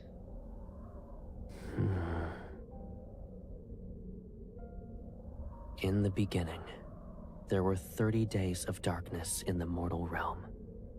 The sun didn't rise. Then, light finally returned, but it was brought by wildfires. Hills and valleys burned as far as the eye could see. Then there was a drought that lasted for years. With no food and water, humans killed one another. A few ate the flesh of their own kin. And then, the ghosts appeared. Where did they come from? Since yin and yang were unbalanced, calamities corrupted them. Fear, despair, hunger. Twisted thoughts from the living fed that corruption. So it grew. Ghosts appeared one after another, and the world became fragmented. He lets out a cold laugh. Who was the real monster? Those ghosts or humans? So that old spirit master described history, not tales. She remembers, and my brother remembers. I'm the only one who forgot. So when Caleb sensed yin and yang were becoming unbalanced, and that the calamities might strike again, he started using Ghost to power the array and keep the yin energy under control.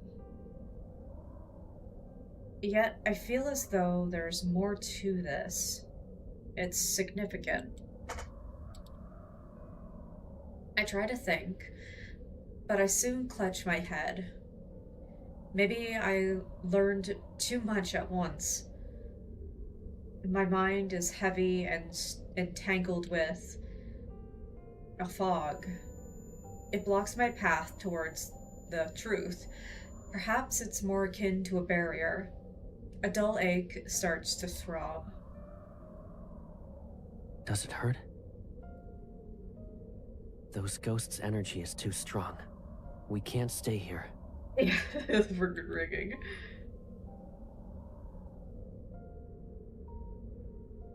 We'll continue this once you've recovered.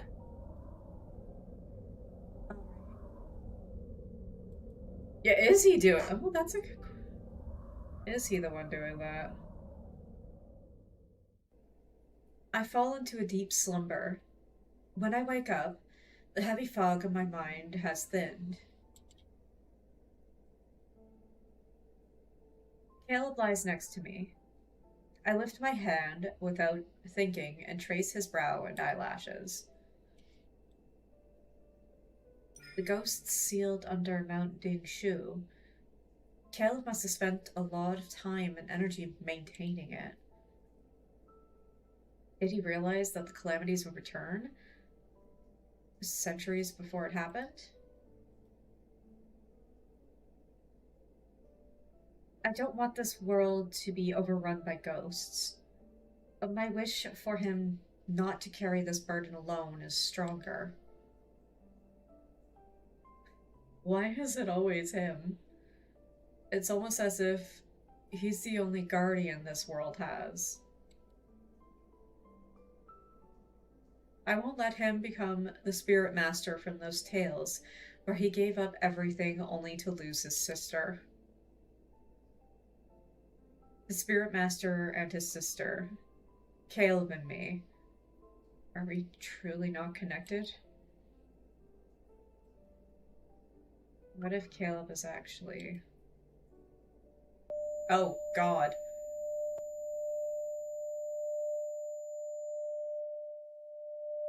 Ah, my ears. Oh, God. Yeah. Aggressively ruffles his hair. Yeah, I did. Oh, my ears, please. I shake my head again as pain shoots through it.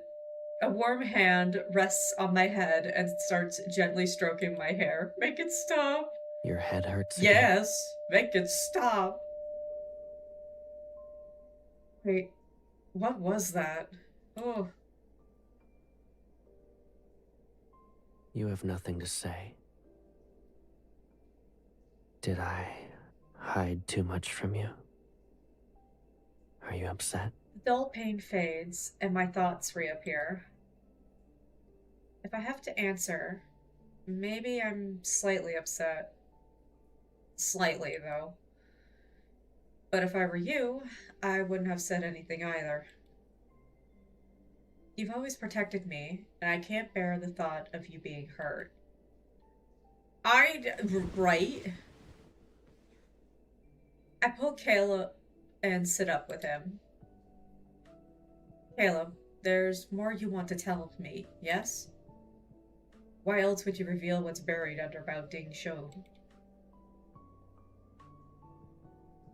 I sealed the Hesperion Reach and all the ghosts under Mount Dingshu. Okay. But they aren't enough to maintain the array and restrain the yin energy. I need more ghosts. Stronger ones.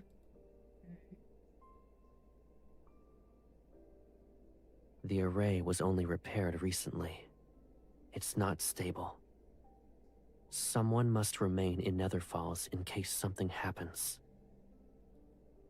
My eyes light up. Caleb needs my help. I'll catch those ghosts. Let me handle this. I'll bring you those ghosts. I want you to stay in Nether Falls and watch over Mount Caleb. Dingshu. That won't do. You know how uncomfortable I feel when I approach it. And I barely feel hunger anymore. I'll be alright. Caleb has always been the one to leave Nether Falls. He kills ghosts and brings back soul beads for me. But I'll help him this time. There are ghosts hiding in a distant valley filled with a poisonous mist and ferocious beasts. You can't be there by yourself. You think I'm weak then? So I can't help you?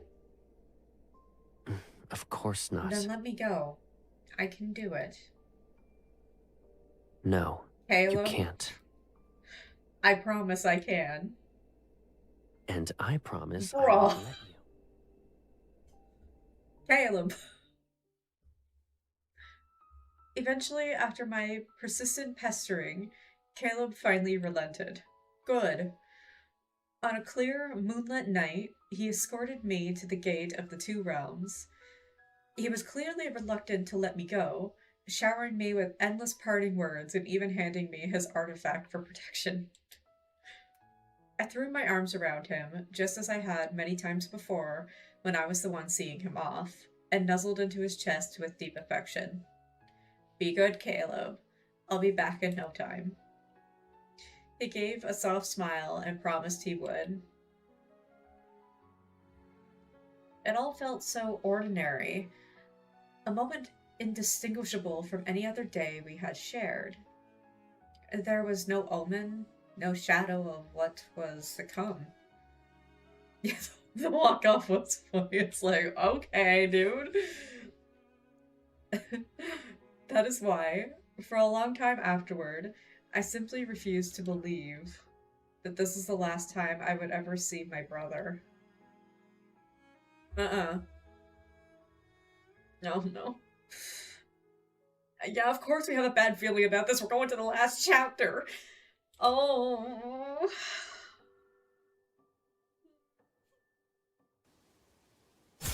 Hello, why are we here? Why are we here? No, I don't like that. I hate that. Don't show me this fucking tree.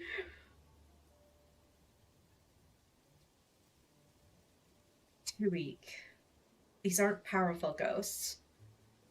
The valley is supposed to be dangerous, but it's beautiful. Clear water and rolling hills. It's so peaceful that anyone would want to stay. I searched the area for a month. Yes, that's the Master of Fate tree. Fuck this tree, man. I searched the area for a month, only to find a few ghosts. He set us here on purpose, didn't he? He's doing something right now. And he sent us here. He let us go here just to frickin' distract us. They're so weak that they turn to ash when my blade grazes them. Totally. He absolutely is. He fucking lied again. I'll ask Caleb when I get back. Maybe he sent me to the wrong place. He did not. This place is beautiful. No, it's not. I should buy some paper and draw the scenery here. Then he can see. No. This place gives me trauma. I catch a few drifting blossoms to find the most gorgeous one for Caleb. But none of them are good enough. Catch flower. Oh no. Theseus and pain crash into me. I fall to my knees and watch blood drip onto the grass.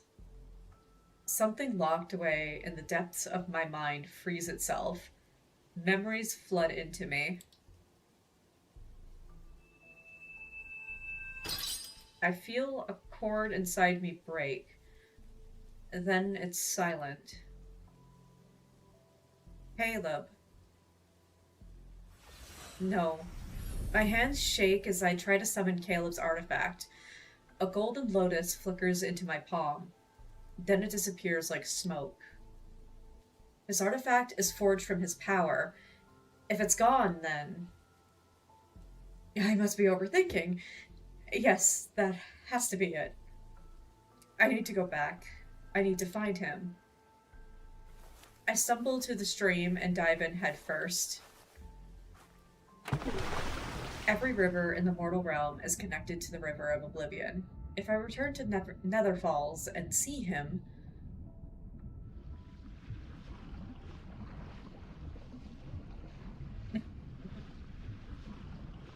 Yeah, that would be one reason to have an issue with Zane. Oh god, don't drop my water.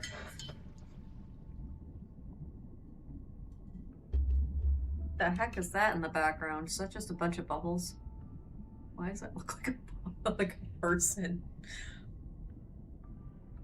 The icy water dulls the pain, and I swim toward Nether Falls with the strength I can muster. I forget how long the journey is. As the currents ripple around me, fragments of memory rise and sink. They carry distant fate echoes. Oh no, not the drums again. Or the gongs or whatever the heck.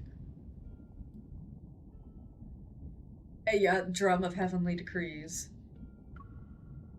It's coming from the drum of heavenly decrees. Ugh.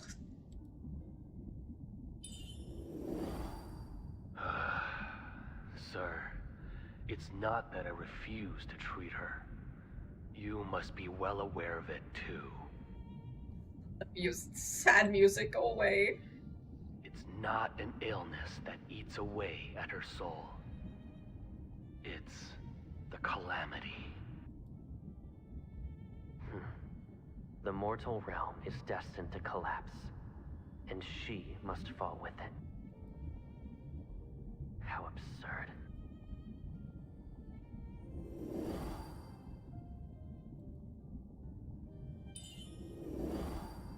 The drum of heavenly decrees has spoken.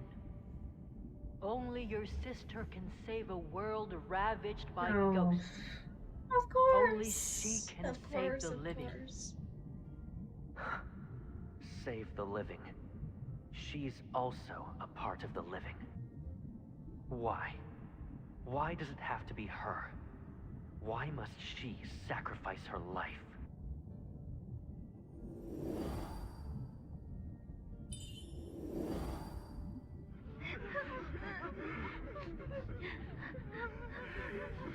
The monsters! They're here again to eat us! Spirit Master, you struck the drum of heavenly decrees. Please tell us, how can we survive?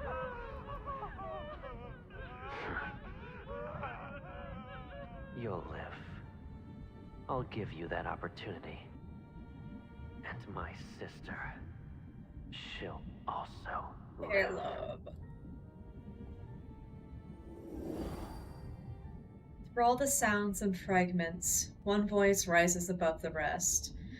I know who it belongs to. It's so familiar that tears well in my eyes.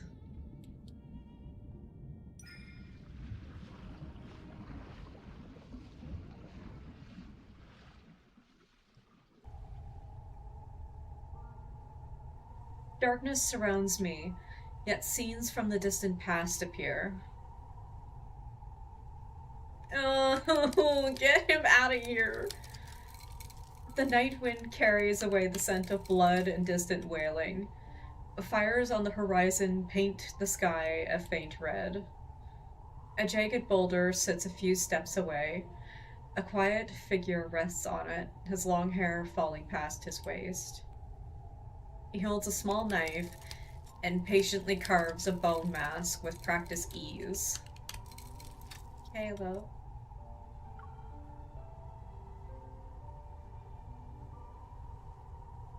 For the first time, I can clearly see his face. Then it becomes blurry. He smiles softly, and his thumbs brush against my cheek. You woke up early. You don't want to sleep for a while longer? No, I slept long enough. I realize how far I've drifted from him, from these memories. There's always something that must be dealt with. I promised I'd make a mask for you, but I never finished it. For the past few days, I rushed to finish it for you. He sets the mask against my face. It's intricate, beautiful, and still carries his hand's warmth. It's better than I imagined. When you're well again, you can wear it while you dance and sing and run through the hills. It'll be just like before.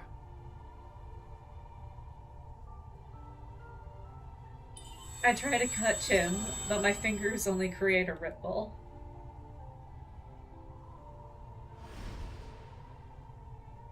He's gone, and the truth I had buried in the depths of my mind returns. Caleb. I hate it here.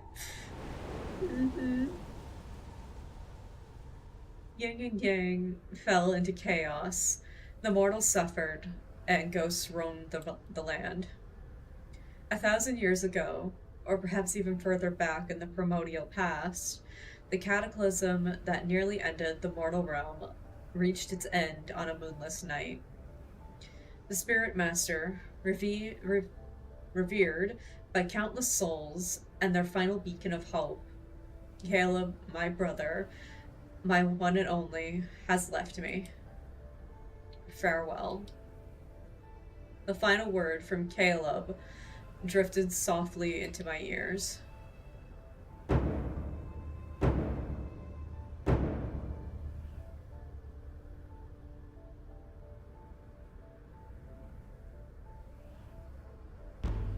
One beat, then another.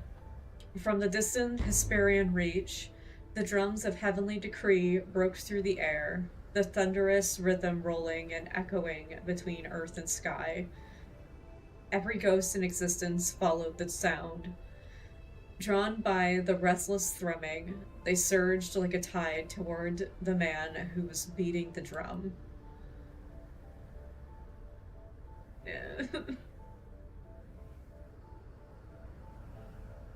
I fought with everything I had to reach.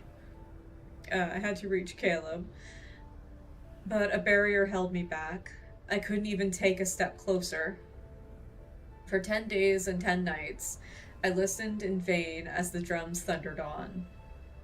Then, as the last veil of darkness began to fade, I heard the rhythm falter. Bit by bit, the sound sank into a heavy silence. The Hesperian Reach is where the sun sets. And that day, the only sun I ever had never rose again. Through the howling winds, a desolate chant began to drift. Rest now, departed souls, in the hills of home. Rest now, departed souls, in the hills of home. And then, what happened? It became clear to me later that if none but the ghosts can cross into the deepest of Hesperian Reach, then I will simply become one of them. I will not leave Caleb there alone. Oh my god. Then began the endless slaughter. I killed the wicked and devoured the vile, soaking myself in blood and sin. But none of that mattered. I didn't want Caleb to wait any longer. I swallowed countless helpings of resentment, agony, and despair until at last nothing remained but a hollow numbness. Those dark, chaotic days blurred together for so long. So long that I forgot who I was. I forgot why I had even begun to kill. But there is a single thought remained. I will find Caleb.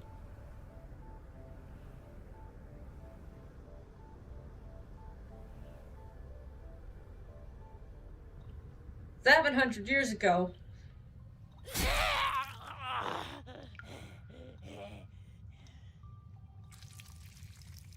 A dying ghost drags its broken body toward me. Spite fills its gaze. You're a monster. Oh yeah, we still have the candle. Don't feel proud. You'll die soon. I bet you didn't know that to the west of the Netherrealm, at the Hesperion Reach, there's an immortal who roams and slays ghosts like us. He'll find you and tear... Die already. Filth splashes all over me. I toss its head aside and lean into feet. Girl!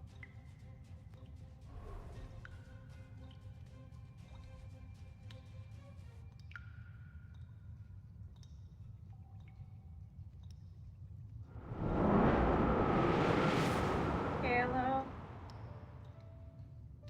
My prey is stolen. A snarl erupts from my throat as I hurl myself at the intruder. He doesn't dodge. Instead, he embraces me and lets my claws sink into his skin. Blood falls. Don't be looking at me like that in this moment. Stop it.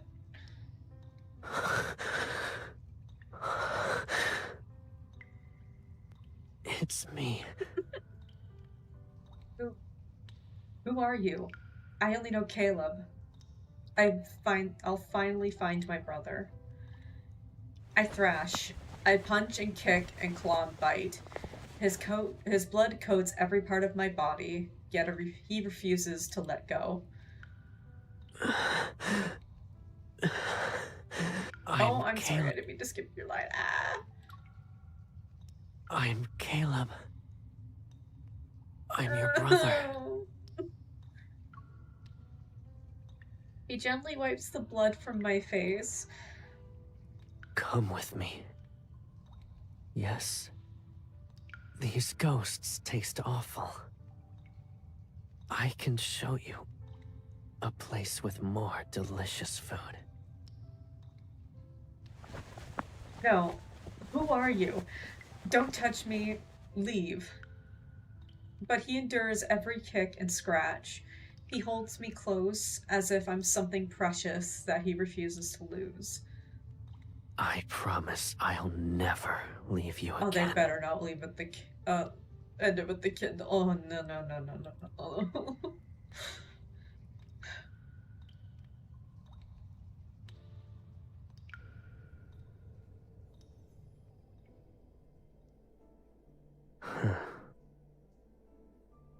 Caleb steps over collapsed tables, shattered burners, toppled lantern stands, and a layer of broken jars. From shredded silk, he picks me up. We're literally just like a feral beast right now that he's just adopted. Did I upset you? Is it because I wouldn't let you eat those ghosts? Or do you dislike these beautiful clothes? He hugs me as I snarl and bare my fangs at him. He strokes my nape while fixing my disheveled clothes. I know it's uncomfortable, but you can't keep eating ghosts. We must break that habit. Behave. It'll only be a few years. I bite his arm, my teeth piercing his skin. I suppose biting me is better than biting a ghost. They're trying to get me into horny mode again.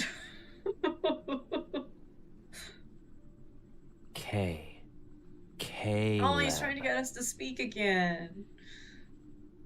I sound like an apple bite did. I mean, yeah.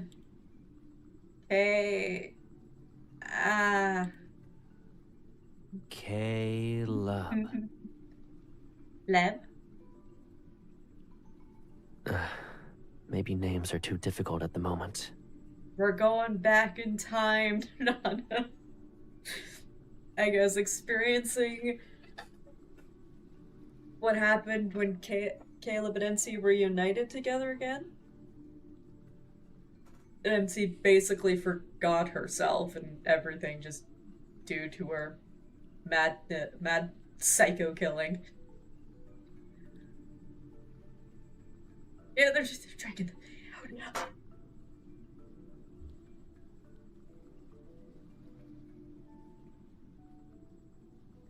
Caleb. I don't know if he was ever feral.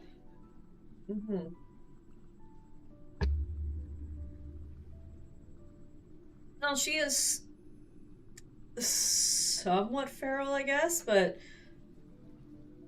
definitely not to the extent where she's literally trying to eat everything. She is trashing everything around her, biting Caleb, and can't even speak.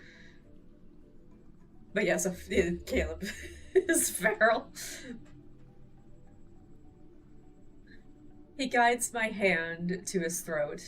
I blink and feel the subtle vibrations under my fingers. I'm Caleb. Caleb. He smiles as if this made him the happiest he'll ever be in his life. At the time, I didn't understand why he was delighted, but I wanted to remember that smile. Aww. At long last, I remembered that smile once more. 500 years, 400, 300. So this was how Caleb found me, piece by piece, across all that time. As memories surged alongside my tears, I grit my teeth and swam through the vast waters and the salt of my own grief. Caleb, you promised me. You promised you would never leave me again. I cannot lose you a second time, girl. You've lost him more than twice. Yes, him teaching her that all the keeps happening.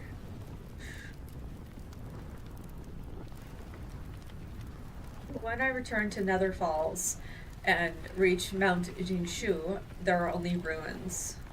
Light blue ghostly flame burns from the depths and touch the heavens. This is the aftermath of a calamity. Oh no. The colossal array that anchors the heavens and the mortal realm floats amongst the clouds like an indifferent, watchful gaze. A shattered bone mask is somewhat buried in the dirt. I pick it up and hold it. He left. My brother left me.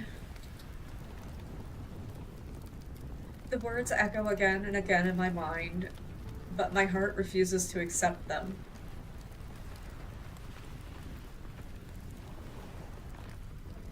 Liar. All you've been doing this whole damn time, Caleb, is lie. I don't know how long I sit on the summit. I stare at the sky, and the sun and moon switch places. Then a soft chime of ancient bronze bells drift towards me. A light blue dragonfly has carried it. It was the lady again.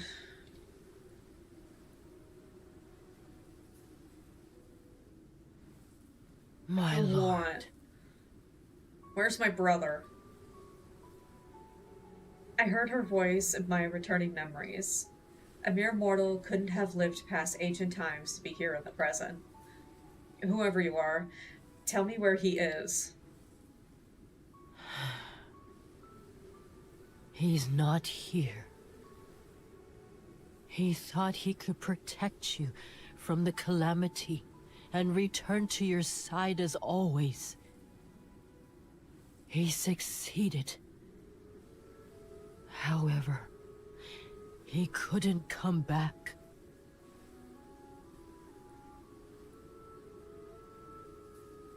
What am I supposed to do then? He kept his word alive for me, but if he isn't here, nothing matters. Do you want him back? I turned my head. If you agree to do me a favor, I'll help you find him. What is it? Tell me. The dragonfly floats toward me, its wings releasing blue and red mist. Long ago, only the mortal realm existed. A very dumb question. There was no nether realm. Okay.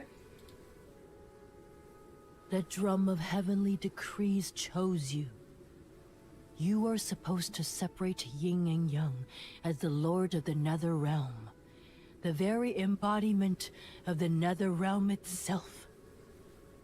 But Caleb took your place and killed every ghost instead. Then he used his own strength to force the nether realm into existence. It took him centuries. The mist twists around us like a hazy dream. But yin and yang were never truly separated. Hence why the calamities continue to appear. Only you two can end the cycle.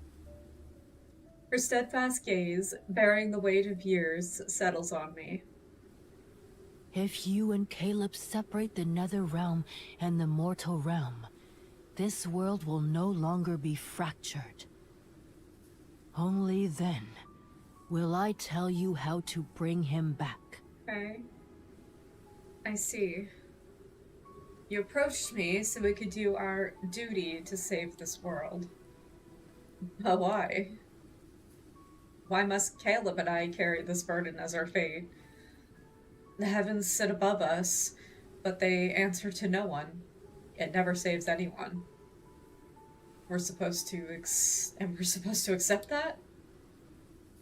My lord, you still have a choice. But you are running out of time. A choice? I laugh and wipe away my tears. I'll do it. I'll accept the consequences. I already lost him once. Nothing would be more painful than losing him again. I don't have another choice, but I still have time.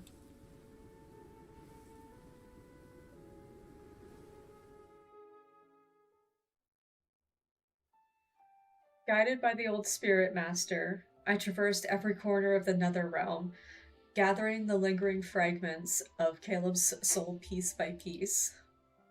I bore him back to the scarred ruins of Nether Falls, cradling him deep beneath the lotus pond to await the day of his awakening.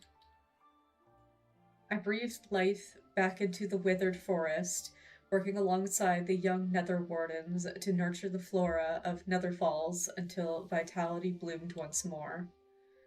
As vivid blossoms carpeted the surface of the pond, the hours I spent there grew longer. I whispered everything to Caleb, from how 7-9 has finally departed for reincarnation, and how the skies of the mortal realm are clearing into blue. His soul remains fragile. I know not how long he must be tended before those eyes open again. But no matter. Many, many years ago, this was exactly how he found his way back to me, bit by bit. This time, it is my turn to bring him home. I will be his heaven and his earth, his mountains and his rivers, his wind, his rain, and his rainbow. I will give him everything he could ever want. Oh my god, it took him 300 years to wake up. Who are you? Oh, you don't say that.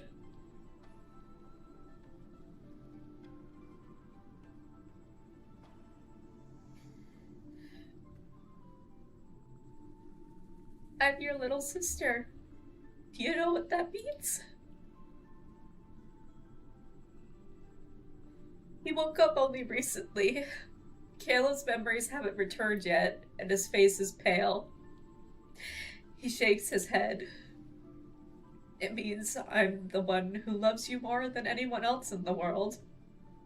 I'm the one who protects you, stays with you, and does everything for you.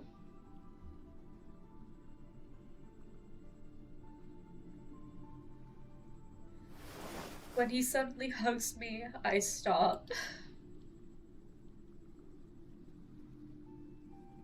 Caleb, do you remember me? He shakes his head again. His lips rest against my hair as his hand traces my temple. I felt like I needed to do that.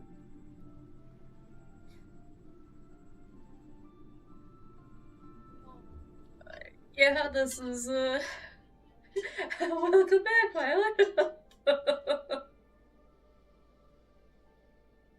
Welcome back to the tears. His strength quickly returns. He reforges his artifact within half a month. His memories still come and go. I tell him stories about our past whenever I can. A long, long time ago, when we were in the Hesperian Reach, you once brought me a jar of wine. I didn't realize until much later that it was the wine you had brewed for me long, long ago. Is that so? I always wondered, was it supposed to be our wedding wine? Oh, they were. Isn't that why you said you would use ordinary wine at our wedding? I don't remember. Why do I feel as though you do remember? I honestly don't recall anything. I don't know. You've been lying this whole time. He tucks a hairpin into my hair. I've lost so many memories that I can't tell what's real anymore.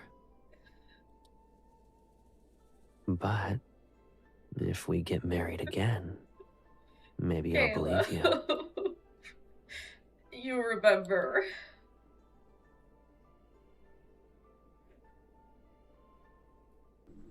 Another 100 years later. Since Caleb has recovered, the moment I've been dreading has arrived. I must keep my word.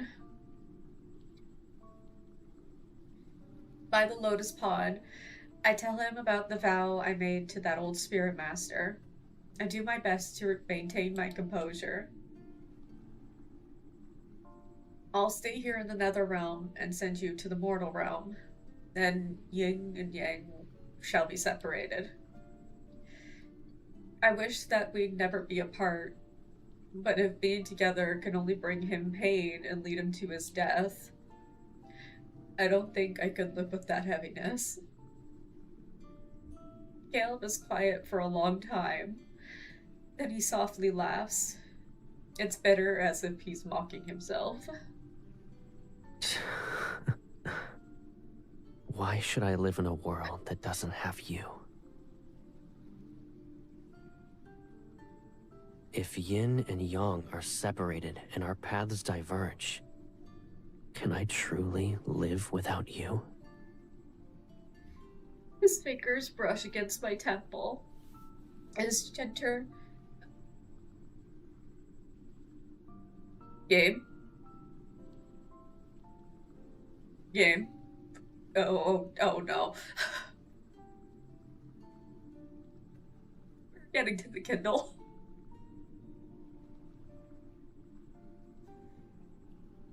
His fingers brush against my temple. His gentle, familiar touch has never changed. Nether Falls is cold and dark. When you're scared, I won't be able to hold your hand. And when the nightmares wake you up, I won't be able to soothe you. Also, I hate that they're playing this song right now. I like listening to it, and now It's tied to this, and it's gonna make me sad every time I listen to it again.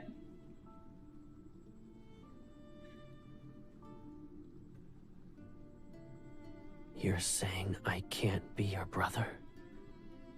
You'll always be my brother.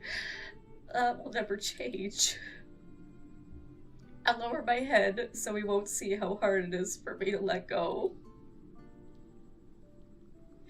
When the souls arrive, I'll hear about the mortal realm. That's how I'll know whether or not you're well. And every soul that reincarnates will carry my yearning for you.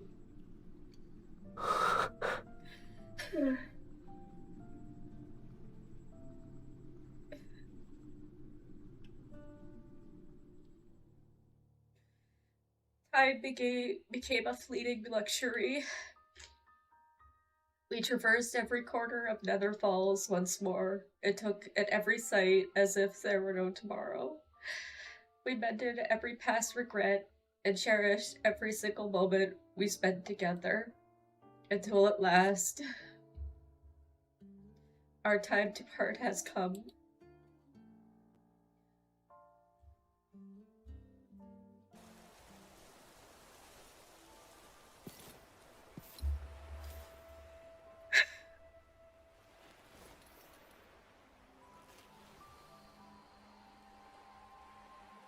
Scared. Depressed.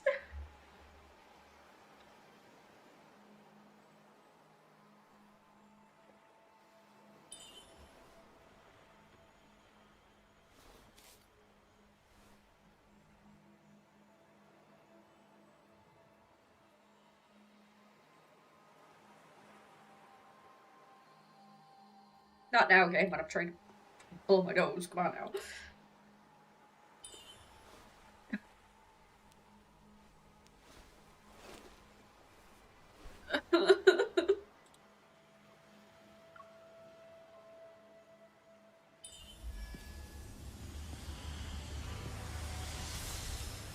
Oh. Boom. Let the light rise. The world shall shine again. I can't even, like, freaking take pictures at the right time on the... Oh.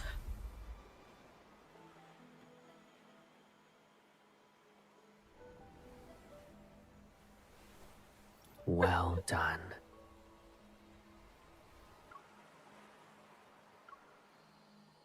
When I return to the world of mortals, I'll protect everything in your place. I won't let a ghost approach you again. I promise.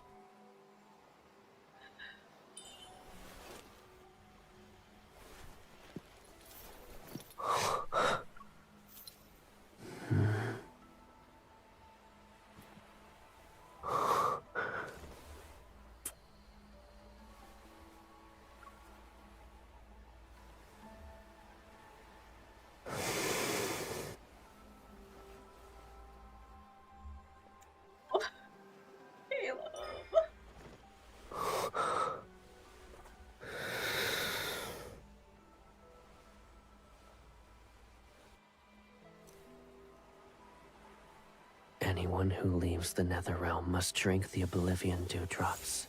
It washes away every memory and bond. Even the threads of fate shall disappear. Drink it. Drink it and forget me. Forget everything that binds us together. Only when we forget can yin and yang truly be separated. It's the only way this world can survive.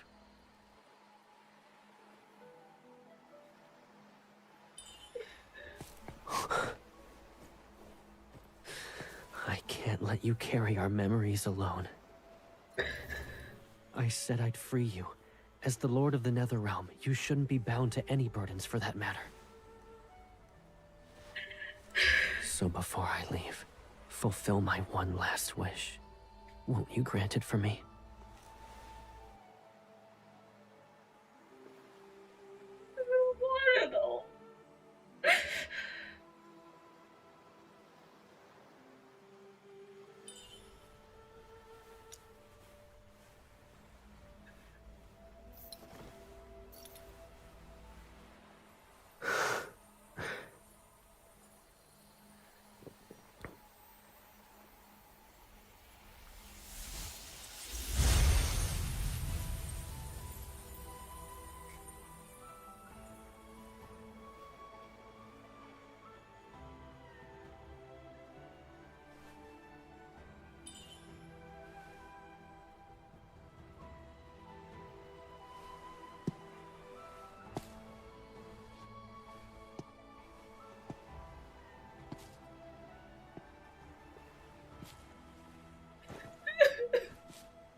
And you have to have me keep reading.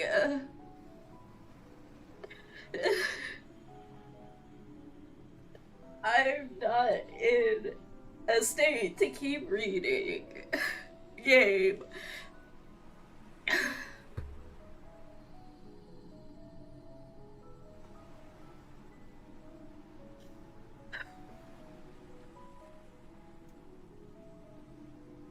Indeterminable amount of time passes. So much time has passed that the River of Oblivion has completely dried up. It's cut off from every stream in the mortal realm. So much time has passed that generations of Nether Wardens have reincarnated one group after another. Why does the Lord visit the Nether Bridge to hear souls talk about the mortal realm? Who's this Caleb she keeps calling out to in her sleep? How come we've never seen him? And why does she protect this lotus pond like it's her treasure?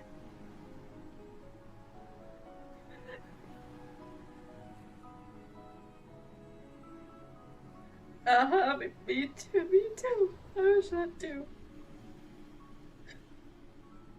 They say the mortal realm is beautiful once more. Peace has touched every corner, and there are touching stories of love and loss. I can't see it myself, but I know the new Nether Wardens are more perceptive than the previous ones.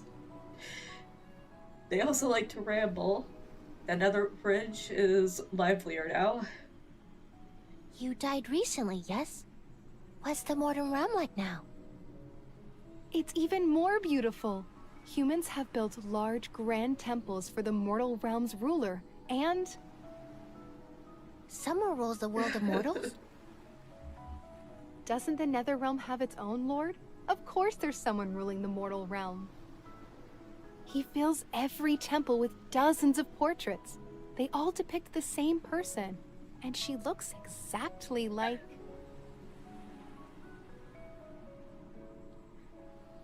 He suddenly points at me. Her. Everything is the same.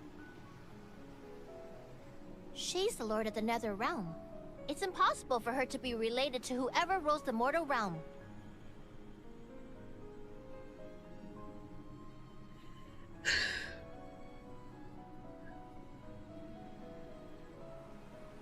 I can't help but laugh. So, Caleb and I have been separated for so long that this world has almost forgotten about us.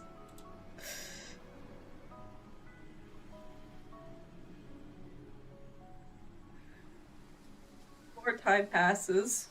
One day, rain from the mortal realm reaches the Nether realm. They say that if you miss someone, rain shall fall wherever that person is. Stop it, Gabe! Oh my god! I can't imagine how strong that yearning must be if rain can fall here.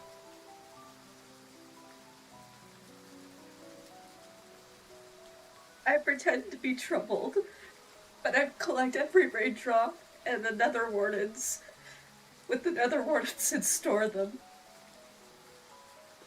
Perhaps this water can reconnect the mortal realm's stream to the River of Oblivion.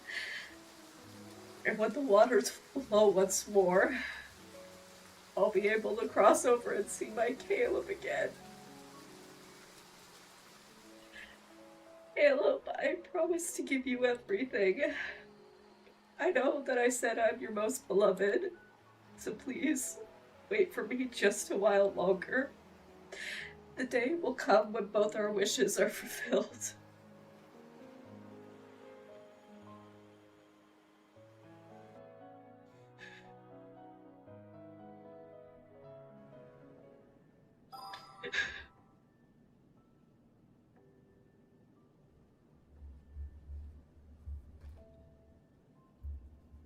Ah, what the fuck, Gabe? Yeah, that was worse than if one of them fucking died.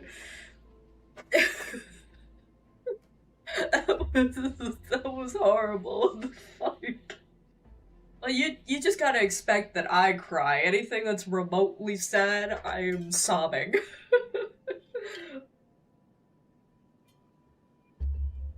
Okay, what the fuck are you giving me here? Another ruling. Lotus's fate. The entwined fate of two blossom threads through life and death, defying mortality itself.